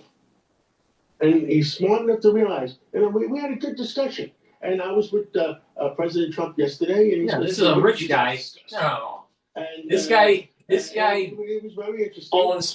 This guy owns major grocery stores in New York City. All right, this guy is selling out. He's trying to make amends with Mandani so he doesn't get hurt as much. No, the thing is that people need to push back on communism. People need to push back on individuals that are trying to take away your property. This is an issue about the Enlightenment versus individuals that are antithetical to the Enlightenment. This is about life, liberty, and property. This is about constitutional republic. Not some wishy-washy billionaire saying that, well, Mandani's going to learn and he'll be okay. Right? No. He's wrong. This guy's wrong. This guy's wrong. Mandani is going to destroy New York City. I pray. One of the things that our discussions, I ran for mayor in 2013, and I wanted the World's Fair of 2015. They'll bring in a zillion tourists into New York and create a new New York. And he was very interested in that. Okay. Bullshit. And what it was is that Mandani knows how to win you over. He's got that smile. He knows how to just win you over. But the thing is the guy's a snake. He's a snake. Don't trust that fucker. Unbelievable. I just let's listen into Shamir Kanish on CNN. No end in sight. I'm Michael Smirkanish in the Philly burbs. We're now 4 weeks into this war with Iran, and in the last 24 hours, it has expanded again. For the first time since the war began, Iran-backed Houthi forces in Yemen have fired a missile toward Israel, opening a new front in the conflict. At the same time, at least 10 U.S. service members were wounded in an Iranian attack on a base in Saudi Arabia. And back here at home, markets are reacting in real time, the Dow falling again, down nearly 800 points in the latest session as oil prices continue to climb. Meanwhile, the U.S. military presence in the region is growing. More than 1,000 U.S. soldiers from the 82nd Airborne Division are preparing to deploy to the Middle East, adding to 2 Marine expeditionary units now deploying or repositioning to the region, bringing thousands of Marines and sailors. Those moves suggest the Pentagon's contemplation of using ground troops in Iran. But just yesterday, Secretary of State Marco Rubio said there'd be no need to go beyond the airstrikes. And we can achieve all of our objectives with our ground troops, but we're always going to be prepared to give the president maximum optionality, maximum opportunity to adjust to contingencies should they emerge. So on one hand, the administration building military capacity in the region, on the other, insisting it does not need to put U.S. troops on the ground. And that gets to the bigger question here because the timeline of this war keeps shifting. President Trump has repeatedly set deadlines for Iran to change course and then move them. The first deadline that he imposed was for 7:44 p.m. Eastern last Monday night for Iran to reopen the Strait of Hormuz, or face U.S. strikes on its energy infrastructure. But by Monday morning, before the markets opened, he backed off that deadline and put 5 days on the clock, causing oil prices to slide and stocks to rise. And then on Thursday, just minutes after the markets closed, following one of the worst days Wall Street has seen since the war began, President Trump announced his latest extension. He's done this before. Remember, back on February 19, he issued a verbal ultimatum to Iran during the inaugural meeting of the Board of Peace. He said the world would find out if a, quote, meaningful deal was possible within probably 10 days. That set an informal deadline of March the 1st, but the U.S. and Israel struck one day prior on February 28. This is nothing new for President Trump, setting deadlines, then moving them, sometimes acting earlier, sometimes later, but rarely on the timeline that he first lays out. So set a reminder for April 6th at 8 p.m. Eastern, or not. You can call it incoherence or strategic ambiguity. The man marches to his own beat. Surely the Iranians get that by now. I want to know what you think. Go to my website at smerconish.com. Answer today's poll question. Is President Trump bluffing with ground troops? Joining now. I don't think President Trump is bluffing. I think he's warning. And that the question is how many ground troops is he going to use? Is he only going to use the Marines and the airborne? Or will there be a larger ground force that's mechanized? I don't know. I mean, anything can happen. Now, supposedly, the extra 10,000 troops that people were talking about, I think the Pentagon was denying. But we'll see what happens. Please go to my store, the-studio-reykjavik.com. Get the cleanse, which is 30 parts per million, or the max 35, which is 35 parts per million, or max 14, that's 14 parts per million. Take a teaspoon a day, every day, and that will help to boost up your immune system. If you're not feeling well, take a tablespoon or two a day. And then once everything's all clear, then go back to your maintenance dose of a teaspoon a day. I've been doing this for 6 years. It's really important. Take a teaspoon a day every day. But if you're not feeling well or someone around you is not feeling well, take a tablespoon or two prophylactically. All right? That's really important. Now, what this will do is improve your oral cavity and your oral pharynx, maintain your mucosal barrier, and help the health of your epithelial cells in your oral pharynx. Super important. That will help to boost up your immune system. And when you're boosting up your immune system, you're slowing down the aging process. And again, it's neutralizing. It's neutralizing. It's what you need, especially during the cold season. Now, olive leaf extract. This will help to boost up your immune system and also help with your cardiovascular system. This brings down inflammation and helps to control your lipid profile. So please go to my store and take the olive leaf extract every day. Super important. It's a great supplement. It's dual purpose. Make sure you use discount 5. Go to my store, the-studio-reykjavik.com.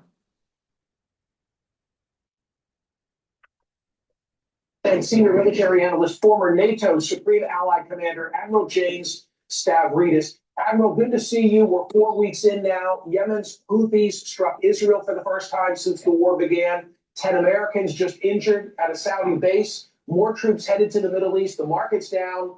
It's feeling like escalation, despite the president's desire to limit it to 4 to 6 weeks. Your thoughts? He can still limit it to 4 to 6 weeks, but the chances of doing so are getting harder and harder. I think the Houthis starting to strike, if you will, that's going to become the Western front of this war. That's another significant choke point because it controls the Suez Canal. So if you put Suez Canal closed alongside Strait of Hormuz closed, you've got an enormous gun pointed at the head of the global economy. So extremely worrisome. To the question of, is President Trump bluffing or not? Are ground troops inevitable or not? I think the point to be made is that the chances of using them, the option to use them that Secretary Rubio is talking about, is increasing. Is it inevitable that he'll use them? No. Is he bluffing? I don't think so. If we know one thing about President Trump, it's that he's unpredictable. So if I'm in Tehran, I'm concerned as I watch the level of ground force increase moving toward and in the region. There's a perception, I think, in the media that we're putting tremendous troop concentrations in the Middle East. I read something online from a guy who writes provocatively, admittedly.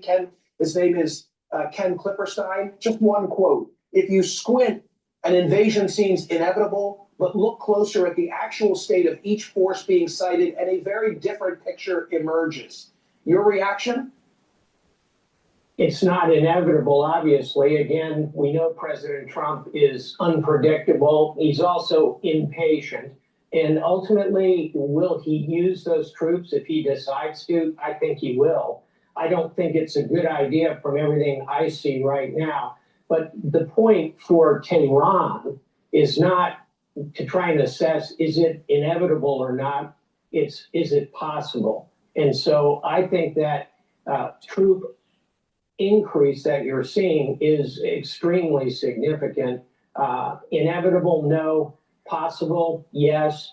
More likely than it was 3 weeks ago, yes.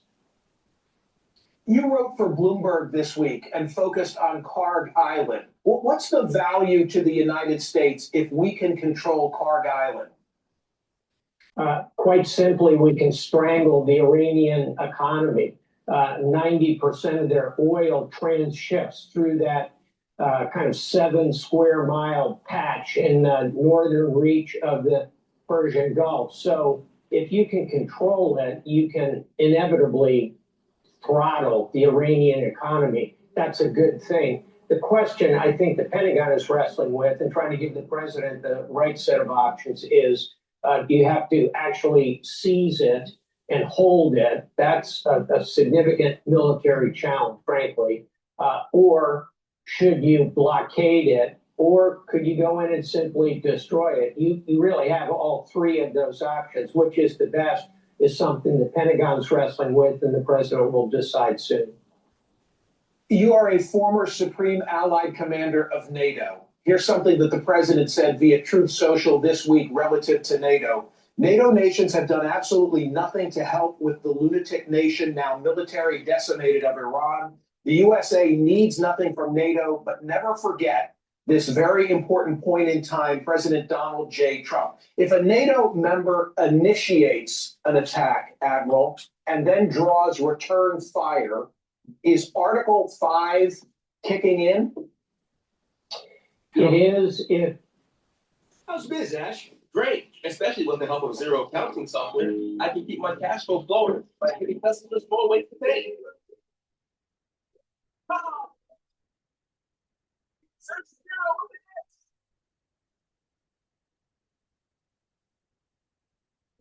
My name is Nikhil Navala. We're here in Route 38 in South Walton. Guests that want to have a really beautiful dining experience. It is if the initial attack is based on imminent threat, hostilities that nation believes are about to break out, which is the narrative the administration has used here. Then it would have to go to the North Atlantic Council. All of the NATO countries come together and evaluate it. And if there's a collective decision that the initial round of strikes were done preemptively in the face of a standing threat, then I think there's a legal basis. I want to make a point about NATO that's important for people to remember. It is this. After 9/11, NATO responded. European NATO responded. They sent 50,000 troops ultimately to Afghanistan. They were under my command for 4 years. Hundreds of them died there. NATO has stood and delivered for the United States. I think in this crisis, you'll see them come at some point, perhaps from the sea, in order to reopen the Strait of Hormuz. What can our allies do? Not NATO, our European allies, shy of NATO's full participation. What can the allies do relative to Iran? Quite a bit. And in particular, two things I draw a line under. One are the mine-sweeping capabilities. Minesweepers, mine hunters. The Europeans are very good at this. Why? Because they have enclosed seas they have to deal with, Baltic Sea and the Mediterranean. There are standing NATO mine countermeasure groups that could be brought into this to help clear the strait? And then secondly, Michael, NATO maintains standing maritime forces. These are guided missile frigates, guided missile destroyers.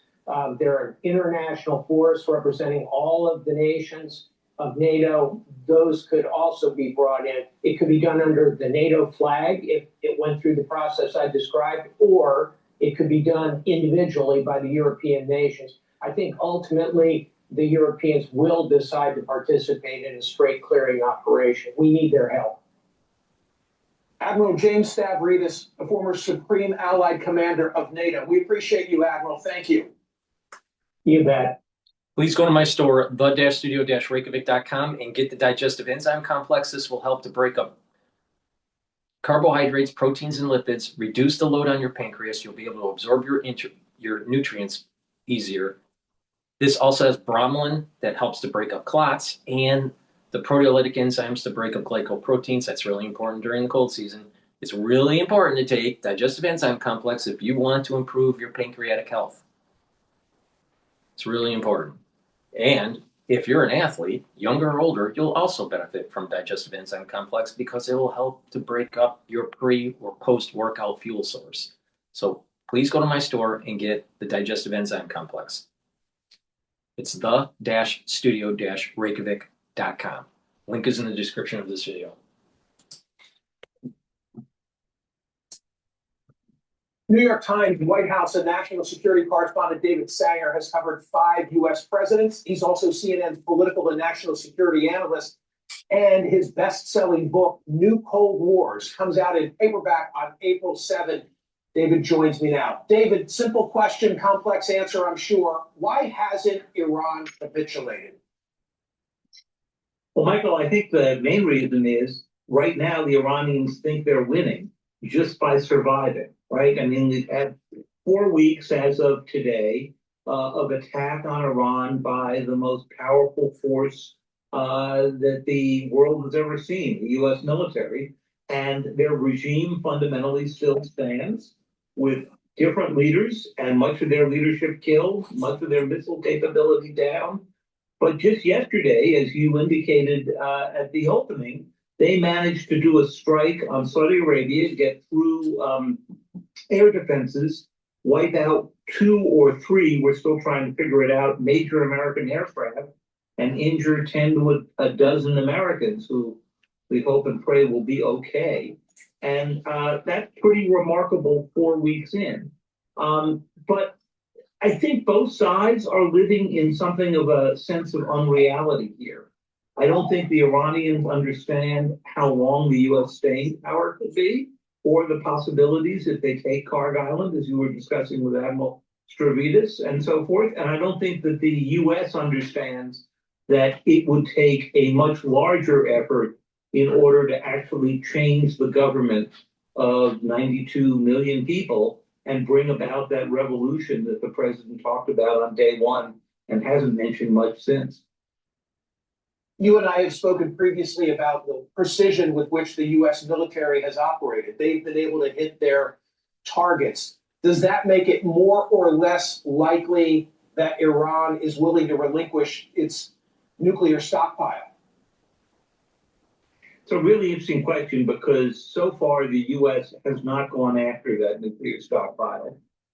Yesterday, Friday, we actually saw the Israelis begin to strike some nuclear targets, not the one where the uranium is buried deep underground, the one that we're most concerned about. But they have begun to take out other parts of the nuclear infrastructure.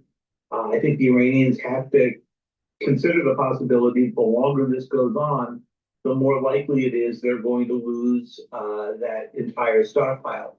The question is, can there be a negotiation led, it seems, by Vice President Vance, if this could come together, in which the Iranians would give up that stockpile voluntarily? Either all of it or enough of it that the U.S. would know they wouldn't have enough around for one bomb. Remember, that's what happened in 2015, in the agreement with the Obama administration. You may like that agreement. You may think it's full of loopholes. It is full of loopholes. But at the end of the day, the Iranians agreed to give away 97% of all of the nuclear material they had. And if we could win an agreement like that, I'd say take it.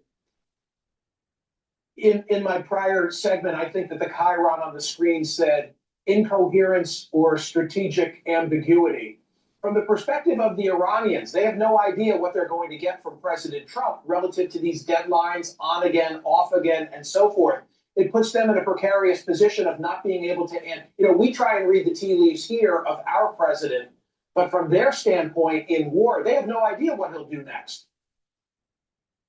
They don't, and that certainly plays to President Trump's advantage, and I think he views this clearly as great strategic ambiguity.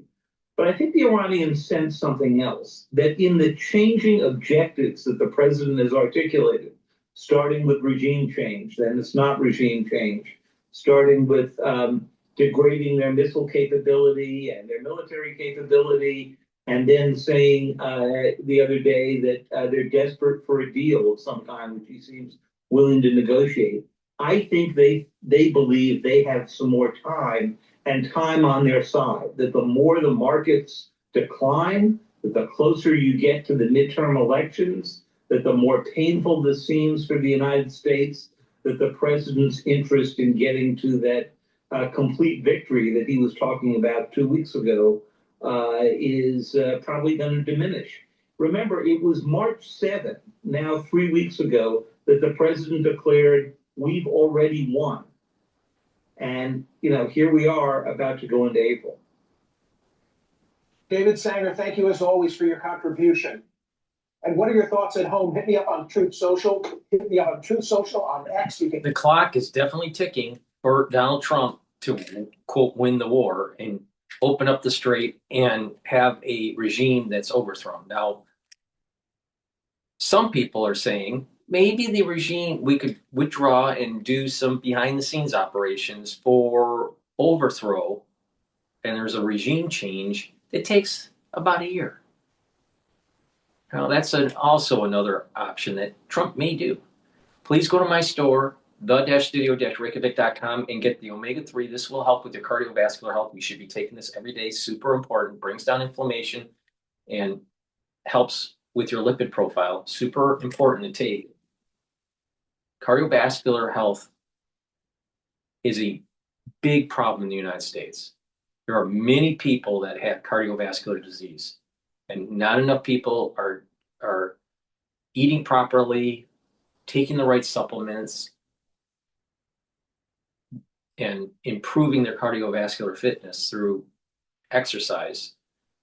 And because of that, well, we have lots of people dying from cardiovascular events. So please go to my store, get the omega-3, improve your cardiovascular health. Myotrol. Myotrol has polyphenols, flavonoids, and lignans to help with the gene expression to build muscle and to maintain muscle. For males or for females that are 40 years of age or older, you're atrophying. It's harder to build muscle. This will help you to prevent atrophy, muscle atrophy. So please go to my store, get the Myotrol, do some resistance training, build muscle, maintain it. This will also help the health of your mitochondria, so you have more energy. And Myotrol can be used for athletes, younger or older, to help improve their strength for their sport. So please go to my store and get the Myotrol. It's the-studio-reykjavik.com. All righty.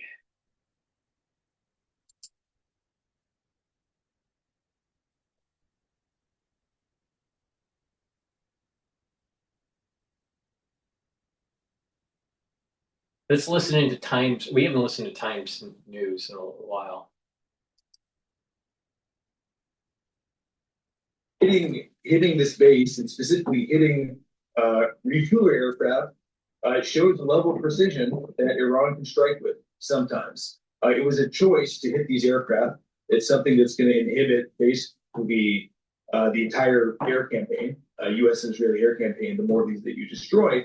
But you have to understand, if they can hit these planes on the tarmac, they can also hit the barracks, where we might be sending thousands of troops to stay in. The US government still seems optimistic about the progress of the war in Iran. Secretary of State Marco Rubio insists it will be over in weeks, not months, without the need for ground troops. President Trump says the remaining 3,500 targets left will be done pretty quickly.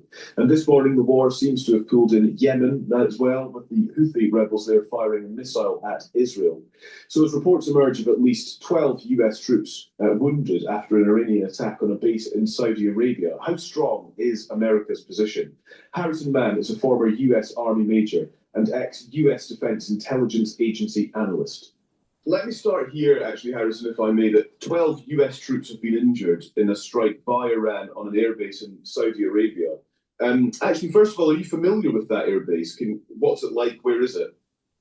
I have not been there myself, but I can tell you, having served in several bases around the Gulf, mainly in Bahrain and Kuwait, and having visited several others, these are not fortresses.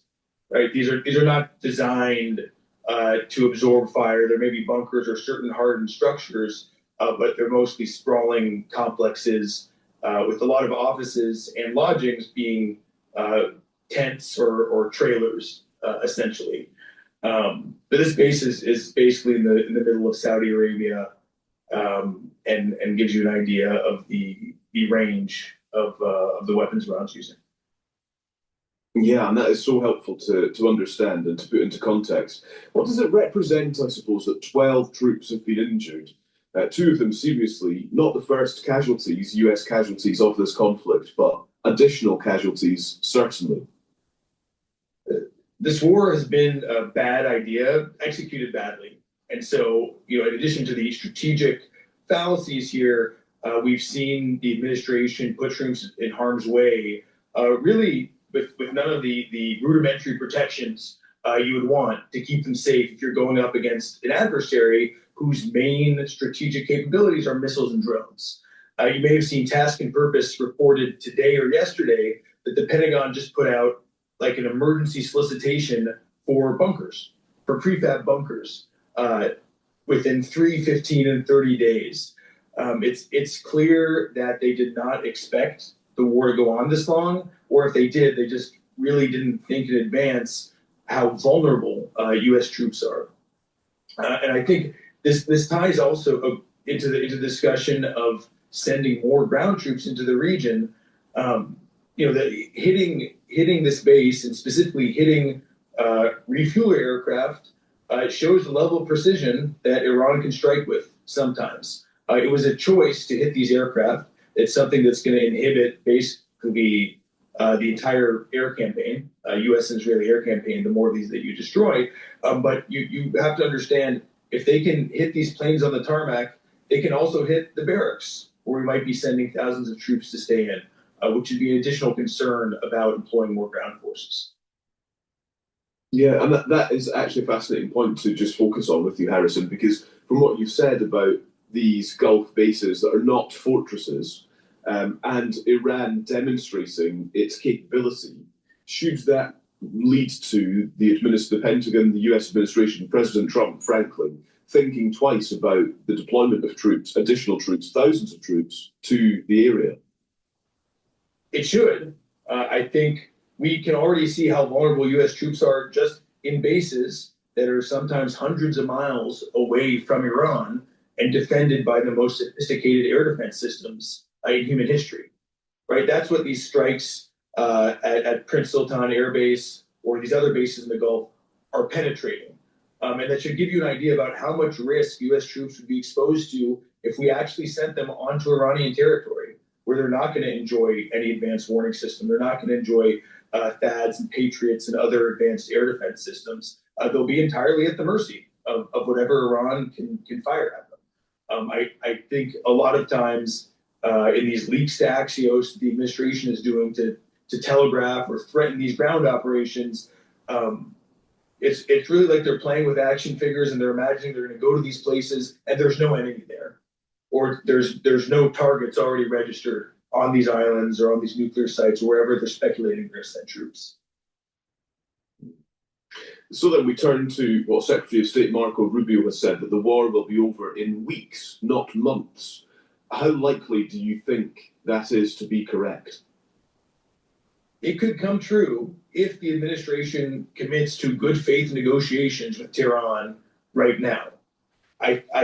That's not what's going to happen. Capitulate. That's what he's saying. If the United States is going to capitulate, stop using negotiations as a cover to maneuver forces, stop putting forth conditions that they know Iran is never going to accept, you maybe actually could come to a resolution in that period. But I don't think that's what's happening. I think this was his attempt to reassure both domestic audiences this war is deeply unpopular in the U.S., even among some segments of Republicans, and possibly trying to reassure Gulf allies as some are starting to peel off and maybe looking at making their own bilateral deals with Iran to try and stay out of the crossfire of this war. Just as a kind of final consideration, Harrison, when you review how tactically the US and Israel has approached this conflict over the last month, has it made sense to you how they have militarily gone about this, the targets that have been chosen, and I suppose crucially within that, the targets which have not been chosen? There's been a lot of talk in the last few weeks around Karg Island, for example. Should that have been a higher priority in order to exert some level of dominance over Iran at an earlier stage? What's your assessment of the kind of tactical approach here? So there's a divergence in goals in Tel Aviv and DC.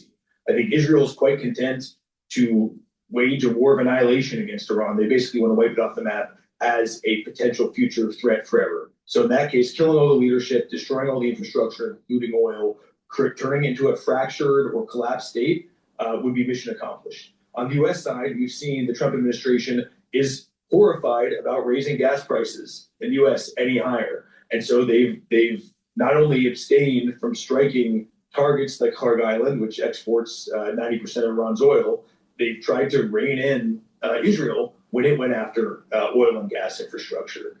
But the thing is, they don't really know what to strike. Decapitation strikes did not collapse the regime.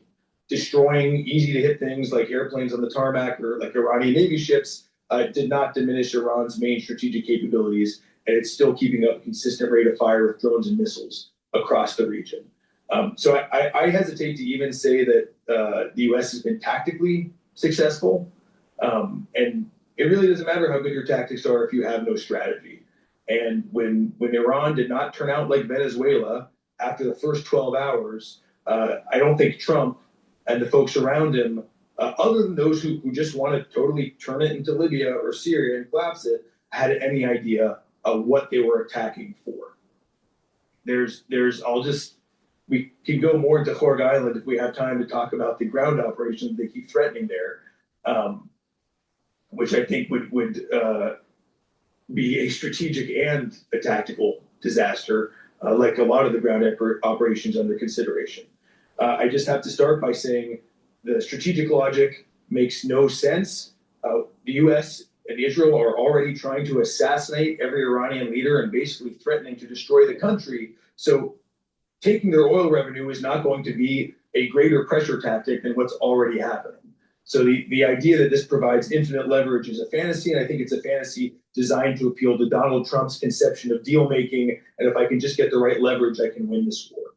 But what it would look like would be putting 1,000+ U.S. troops on a small island that's nearly impossible to not only to reinforce or resupply, but to get troops back out of. This island is 15 miles off the coast of Iran, which means you're not just in the range of missiles and drones, but also conventional, very rudimentary, more primitive weapons Iran hasn't gotten the chance to use yet, right? Rockets and artillery, technology from nearly 100 years ago. Add to that the amount of telegraphing and announcing that they've done about this attack. Yeah, of course, the Iranian military is going to mine the island and set up new defensive positions and pre-planned targets. And I just lastly have to add about this specific island. Once U.S. troops take this oil terminal and this oil facility, it's not any good to Tehran anymore. So I don't know why they wouldn't just blow it up as soon as U.S. troops are there, causing a horrific mass casualty event. And then, like I talk about, like, we have to think about what it means to try and move hundreds or thousands of troops out of Iranian territory. That's landing dozens of helicopters at a time. That's a really easy target, unfortunately. So I cannot overstate how much this island or the other ones that the Trump administration is talking about trying to capture would be a death trap for U.S. troops. And I just really don't want to see that happen. And I think it's so dangerous the way they discuss taking these islands, like the little empty points on a map, and not within range of extremely deadly series of weapon systems. I'm sure General Kane has thought about this. Please go to my store, the-studio-reykjavik.com, and get the vitamin B complex. Vitamin B complex will help with your cellular metabolism, help to protect your neurons, and boost up your energy levels. Resveratrol, it's a youthful gene. It helps with youthful gene expression. It also helps to get rid of cells that need to be purged. You have cells that start to build up within your tissues. They stop dividing. That's called senescence. And once they are in this phase, they just collect garbage. You need to get rid of them. So resveratrol helps with the apoptosis of senescent cells.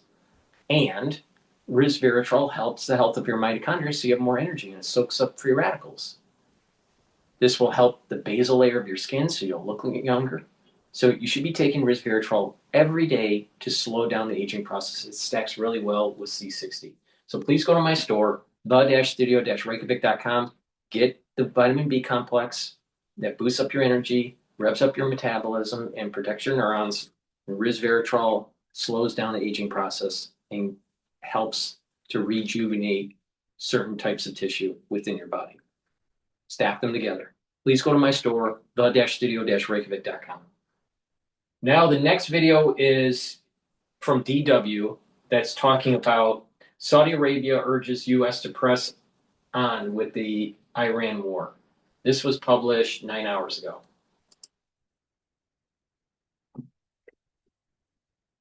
Leader Crown Prince Mohammed bin Salman has reportedly been urging President Trump to continue the war against Iran. That's according to the New York Times, citing people briefed by U.S. officials. The report says Prince Mohammed argued that the U.S.-Israeli military campaign presented what he called a historic opportunity to remake the Middle East, and that Iran's government should be pushed toward collapse. Saudi officials denied that account, saying the kingdom supports a peaceful resolution and is focused on defending itself from Iranian attacks. The report comes as Iranian strikes have hit Saudi oil infrastructure, raising concerns about the economic and security risks of a prolonged conflict. Let's bring in Mirzad Bourjerdi. He's the vice provost at Missouri University of Science and Technology and a leading scholar of Iranian politics and foreign policy. Mirzad, welcome to the day. It's great to have you on the show. Let's start with the basics here. Why would Saudi Arabia be interested in the U.S. ramping up attacks on Iran? Let's bring in. Well, as we know, these two countries have been arch rivals since the 1979 revolution. Back in 2008, King Abdullah, who was the current crown prince's paternal uncle, he was reported to have told the American political establishment to cut off the head of the snake, referring to, of course, to the Iranian government. The two countries, forged a rapprochement in 2023, thanks to the efforts of the Chinese, but this conflict really has not gone anywhere. Saudi Arabia has been urging the U.S. to ramp up attacks on Iran as they are coming under attack from Iranian drones. And we remember back in 2019, an Iranian missile attack on Saudi oil facilities really caused major damage for the Saudis. So it seems to me that they are seeing a repeat of that scenario. And based on the principle of rent a superpower, the idea is that you allow the U.S. to do the dirty work for you. What would a new regional order to MBS's liking look like if he really sees this as a historic opportunity? Well, imagine for the Saudis, if they do not have to deal with an arch rival like Iran that has tried to undermine their policies in neighboring states such as Iraq, Lebanon, Yemen, Syria, Gaza, etc. This really presents MBS with an opportunity to try to increase Saudi Arabia's influence throughout the Middle East. How do you think the war and the way it's being conducted are being perceived by Saudi leadership, though? Well, I think, no love is lost, right, for Iran in Riyadh. And of course, seeing the Iran having its nose bloodied is welcome news in Riyadh. But, apparently from what we are hearing is that, this is not enough. What they are asking is really encouraging the United States to use ground forces to try to topple the regime, which is, a position that is very close to that of the, Israelis in terms of, getting rid of the Islamic Republic as a whole. Yeah, but things as they stand right now, there's chaos in the region. There's no clear exit strategy. How does Riyadh feel about that? Yeah, so I think, they are, of course, also worried about, the possible scenario of Iran becoming, a failed state next door to them. That is not a pleasant scenario for them either. Why? Because A, you're talking about a vast country of 92 million people. So you can imagine the flood of refugees that is going to go, in every direction. You can imagine the political chaos. Keep in mind that 10 to 15% of the entire population of Saudi Arabia are Shiites that are concentrated in the eastern part of the country. And of course, Iran can cause mischief among the Shiite population of Saudi Arabia if there is a conflict between the two states. Furthermore, imagine again if all the gloves come out, right? How Iran can try to reverse and undermine some of the political successes that the Saudis have managed to gain over the last few years in places like Syria or Iraq. Furthermore, the Saudis are also worried about another remaining a wild card in this whole conflict, and that is the entry of the Houthis into this conflict, for which they have been involved, as we know, in a war since 2015. Things have died down a bit, over the last few years, but there is always the possibility, and we are beginning to see such threats being articulated by the Houthi leadership that, we can get involved in this conflict as well.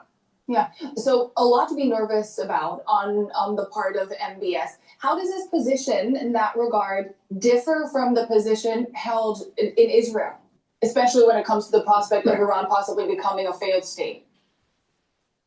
Right. So I think for the Israelis, a failed state in Iran actually it might be a good outcome, a good scenario for them. They are further away from Iran. They consider Iran as an existential threat, etc., and therefore, disintegration of Iran or a regime change is the ultimate scenario that I think Mr. Netanyahu is pursuing.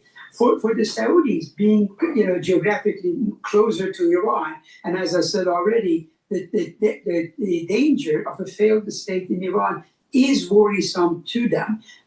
Keep in mind again that much of the Saudi wealth is generated by shipping oil right through the Persian Gulf, etc., and therefore a political chaos in Iran can come back to hit them in their pocketbooks.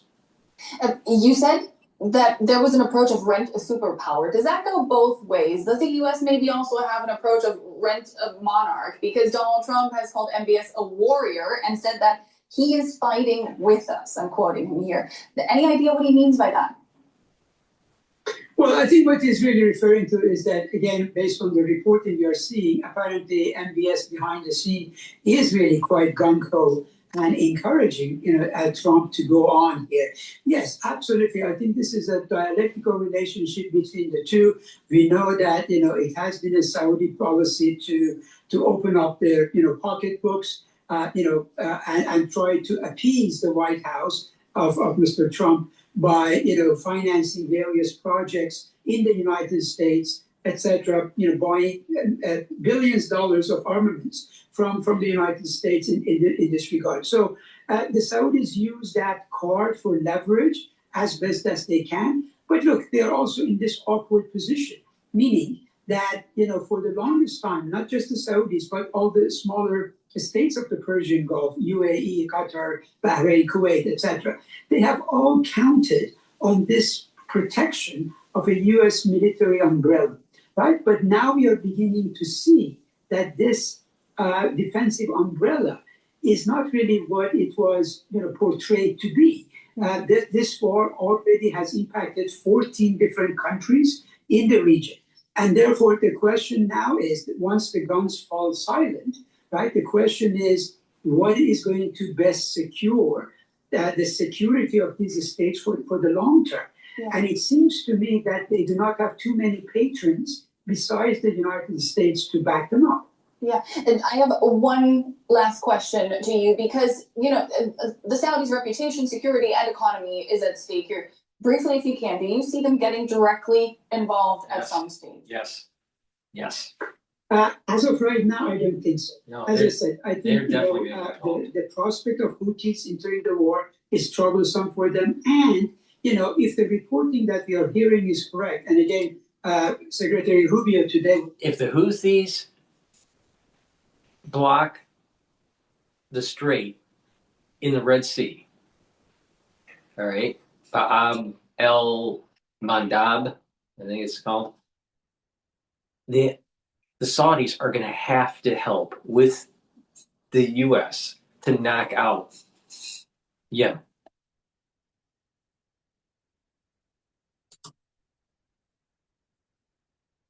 Talking about this war lasting weeks rather than months, right? So the Saudis have to be worried about President Trump declaring victory and leaving, right? And if they get involved in this war, next door neighbor, physically is not going to go away, and they have to deal with the challenge of Iran for years and years to come. Mirzad Boujardi, Vice Provost at Missouri University of Science and Technology. This is the reason why. This is the reason why it's so important to make sure that the IRGC is destroyed and the theocratic regime can never rise up again in Iran, and that the seculars within Iran build a new government that's a constitutional republic. Please go to my store, the-studio-reykjavik.com. Get the C60. You can get it in a 2-ounce, a 4-ounce, or an 8-ounce configuration. You can get it in extra virgin olive oil, avocado oil, or MCT coconut oil.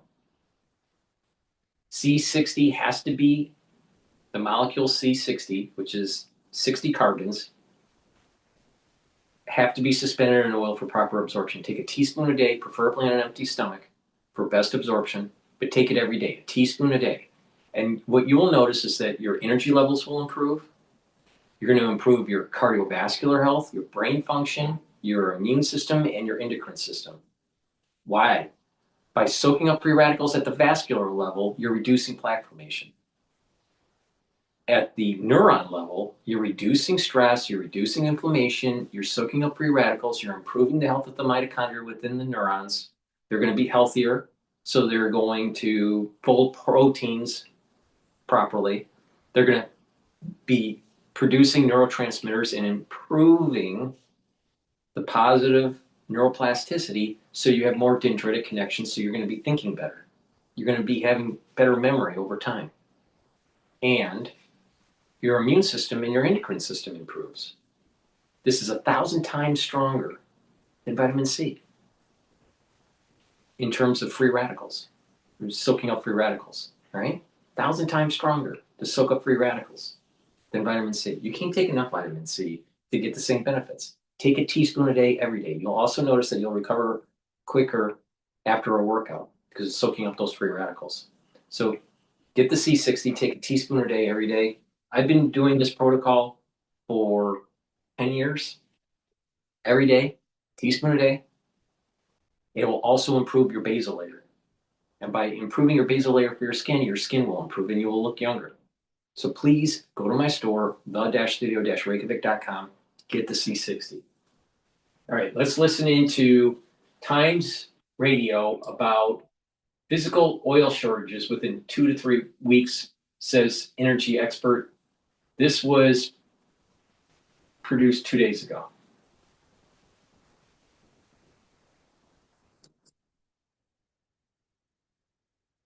On this as we dig into what we should be doing. We talked about the politics of what we saw today, but let's see what Nick Butler, former Vice President for Strategy and Policy at BP, and Gordon Brown advisor, has to say about this. Nick, the situation is this, as I'm sure you're aware, Rosebank and Jackdaw, 2 fossil fuel sites in the North Sea, they had been approved, licenses had been given, they were then halted, and the situation's in legal limbo because it is unsure what environmental impacts will be had as a result of drilling at these particular sites. And because it's on hold, by process of the way the Labour government's instructed on this, they'd have to reapply for licences again, come whatever may. So the whole thing is on hold, having been approved. Does it make sense to you that this remains on hold? Is this insignificant enough to not really be the answer for the situation, the energy crisis at the moment?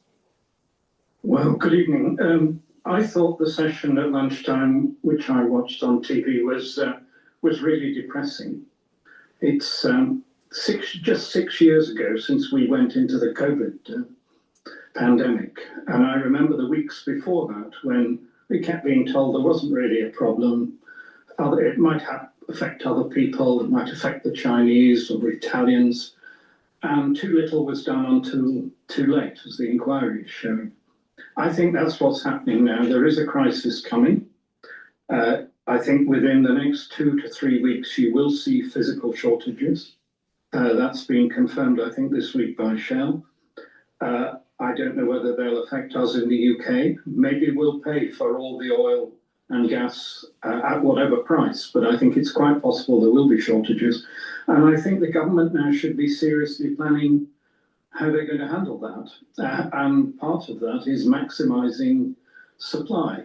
Now, I understand the Prime Minister's legal point, but I understand that this assessment has been completed, but hasn't yet been called in by the department for Ed Miliband to take the decision. I think it should be called in tomorrow.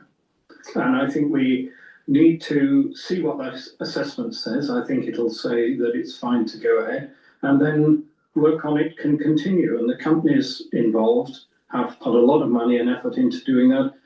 It won't change the whole crisis situation, but it will help. And this won't be the last war in the Middle East, the last interruption to supply. So developing the North Sea to the extent of the reserves that are there, that's at least 3 or 4 million barrels of billion barrels of oil and gas, and another 10 to 12 of resources that could possibly be developed.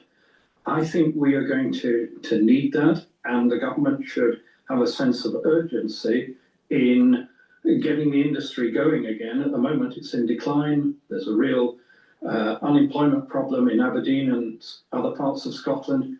And I was just so disappointed by the lack of urgency from the Prime Minister. Isn't the problem a political one, that were Labour the government to change their position on this, it would almost certainly be breaking something they said in their manifesto, and it would be a massive humiliation for the Energy Secretary, Ed Miliband? Well, I think maybe that's true, but given the circumstances, you have to say sometimes that whatever you hoped to do in the manifesto was not appropriate for events that have taken place. And I think that's the case we're in now. We are still going to need oil and gas. So if the North Sea isn't developed, if Rosebank and Jackdaw are not developed, we'll be importing. We're not going to suddenly stop using oil and gas. I mean, 96% of all cars and light vehicles run on petrol and diesel. Electric vehicles, only 4%. Those cars are going to have to run on something, and they will be importing, they'll rely on imported oil and gas. And I think I can see no economic logic in going ahead with the closing down of the North Sea. The oil majors, including BP that you once worked for, have, as I understand it, stopped their operations in the North Sea and handed over to others. So, I mean, how significant do you think for the British economy is what remains under the North Sea? Well, as I said, there are serious volumes there. It won't change the world, but I think we need all the volumes we can get. And I don't think there's any case for closing down an industry before it has to close down, when the only alternative is imports. If you talk to the trade unions or the business world, they find this decision and the Prime Minister's implicit support for this decision inexplicable and irrational. I spoke to Joe Powell, the Labour MP, a few moments ago, and he seemed to say the issue is that even if you did, for example, get the Jackdaw gas field up and running, that you still have to pay the worldwide price for gas. That it was problematic because it wouldn't actually cost us any less. We'd still be operating off a worldwide gas price. Yes, we will be operating off a worldwide gas price, but because it's our own oil and gas, I think that gives us a degree of security, plus the benefits of the jobs involved in further development, and the benefit of the tax revenue to the Exchequer, which would come if these developments continue. So the economic logic for the current policy is not substantiated. Nick, do you think there's a case for cutting the tax on North Sea oil exploration, which has also been called for? I do actually. I think the tax system, which past governments, including past Labour governments, have adjusted in order to maximise. Also, by developing the North Sea, that allows for the UK to have energy reserves, have energy flows to conduct a world war. We're moving into a world war here, guys. World War III already started in 2022. And it's going to end in Asia. Now the question is who's going to win?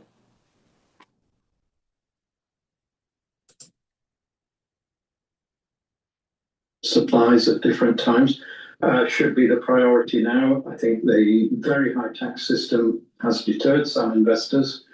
I think we should be trying to attract them back. This is a matter of urgency about security of supply, and everything should be done to maximise that supply. And then, of course, the tax system will catch the benefits to the companies over time. Yeah, because the more production you have, the more taxes you'll get in the future. And a big question, I mean, Ed Miliband and others seem to feel that if we do exploit the North Sea more, it will somehow slow down the UK's journey towards renewables. Do you think that's fair? No, we need them all. We need wind and solar and nuclear, but I don't think you can do those until, as you mentioned to your last interviewee, until the grid is ready to receive them all. And the nuclear program is way behind schedule. For the moment, we use every day 75–80% of all the energy we use comes from oil and gas. That is where the key security of supply issue rests. And you can't substitute that very quickly by new renewables. It takes time. Our system is not ready for all those new renewables yet.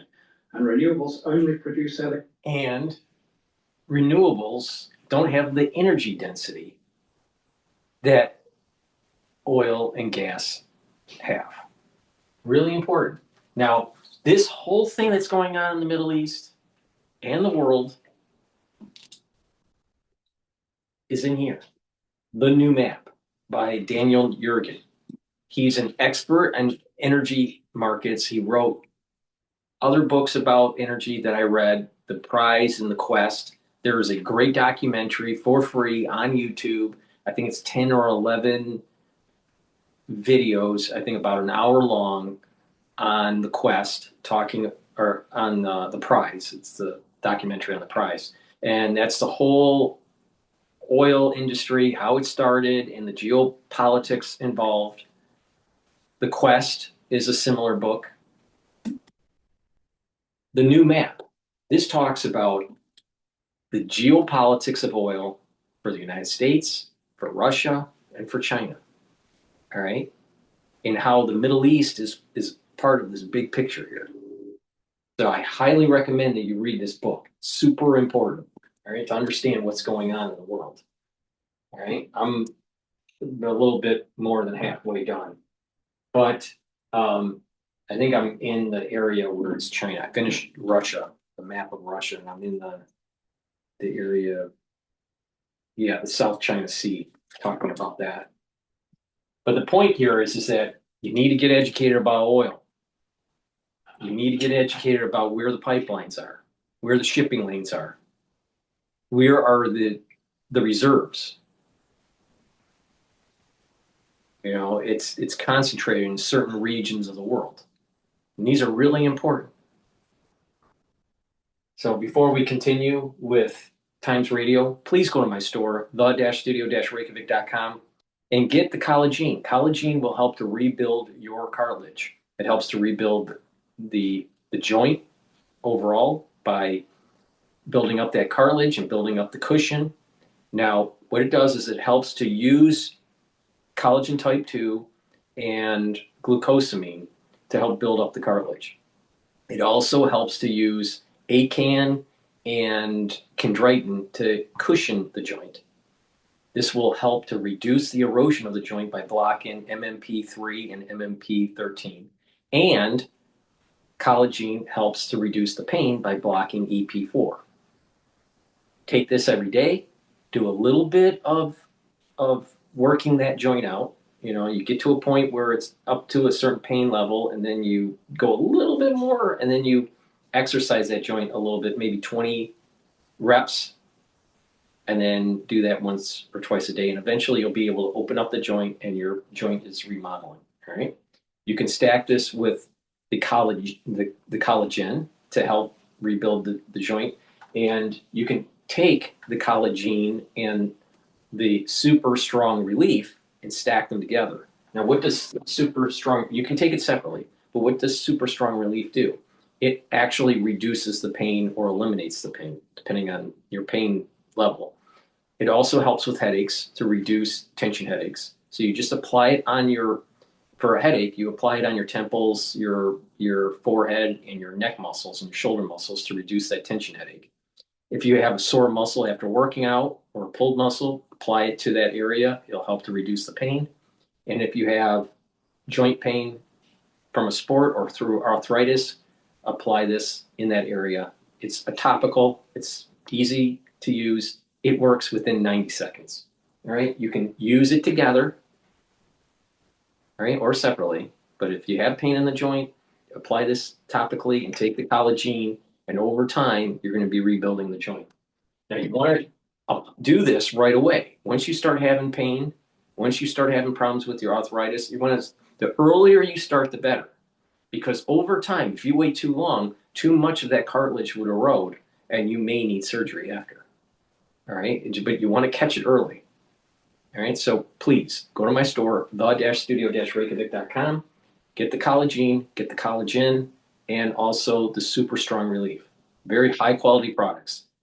Go to my store, the-studio-reykjavik.com, save some money, use discount 5, use it on any order, all caps, discount the number 5, and you get $5 off.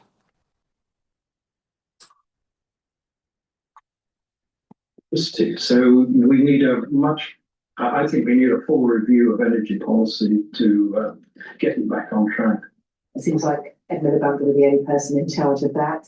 Just touching on something you said earlier, Nick, you talked about shortages. Last week or 10 days or so ago, you said the UK should brace for fuel rationing over the Iran war. Do you still believe that that's the case? Yes, I think we're not there yet. There's no shortage yet. There's no need for panic buying at the moment. But if you go another couple of weeks with almost nothing coming out through the Straits of Hormuz, you're losing, say, 20%, just under 20% of global oil supply. Someone is going to get less supply. And I think some of that will come to us, some of that pain. And also we're going to face world prices that have gone up quite dramatically, and they could go up further. I don't see a quick end to the war. And therefore, the government has to think through how they're going to handle this situation if the war continues, which is a problem. And then, I mean, we went through this, and Adam will remember the tanker drivers dispute in 2000. Then you realize that energy is so crucial to the whole of the economy. You have to protect certain sectors. The food supply system, the hospitals, the schools, and government has to be responsible for that. So that takes some of the available supply and dedicates it to them. And that's right. But then you have to think, and I think the Treasury, from their comments yesterday, are seriously beginning to think about what you would do with the rest. And protecting the lowest income people is one option, but I think you also have to protect business. There's no energy cap on business, and they will really suffer if these prices persist. So just painting the picture on fuel rationing and what that would look like, you say that in a couple of weeks' time, we are likely still, in your opinion, to see shortage affect our market here, which will mean if the straits remain closed for all the way through April, the world is going to go into recession. And investors in the United States have already started hitting the panic button and selling equities. Now, don't panic, buy into the S&P 500. But we are going to probably test the 6,000 S&P 500 if this doesn't de-escalate within 2 weeks.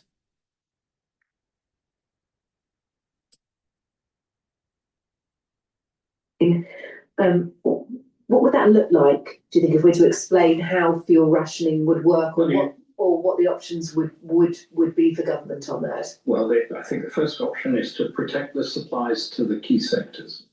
The sectors we all depend on all the time. And that will take quite a serious effort and quite a lot of the available supply. Then I don't think this is about rationing cards or anything like that.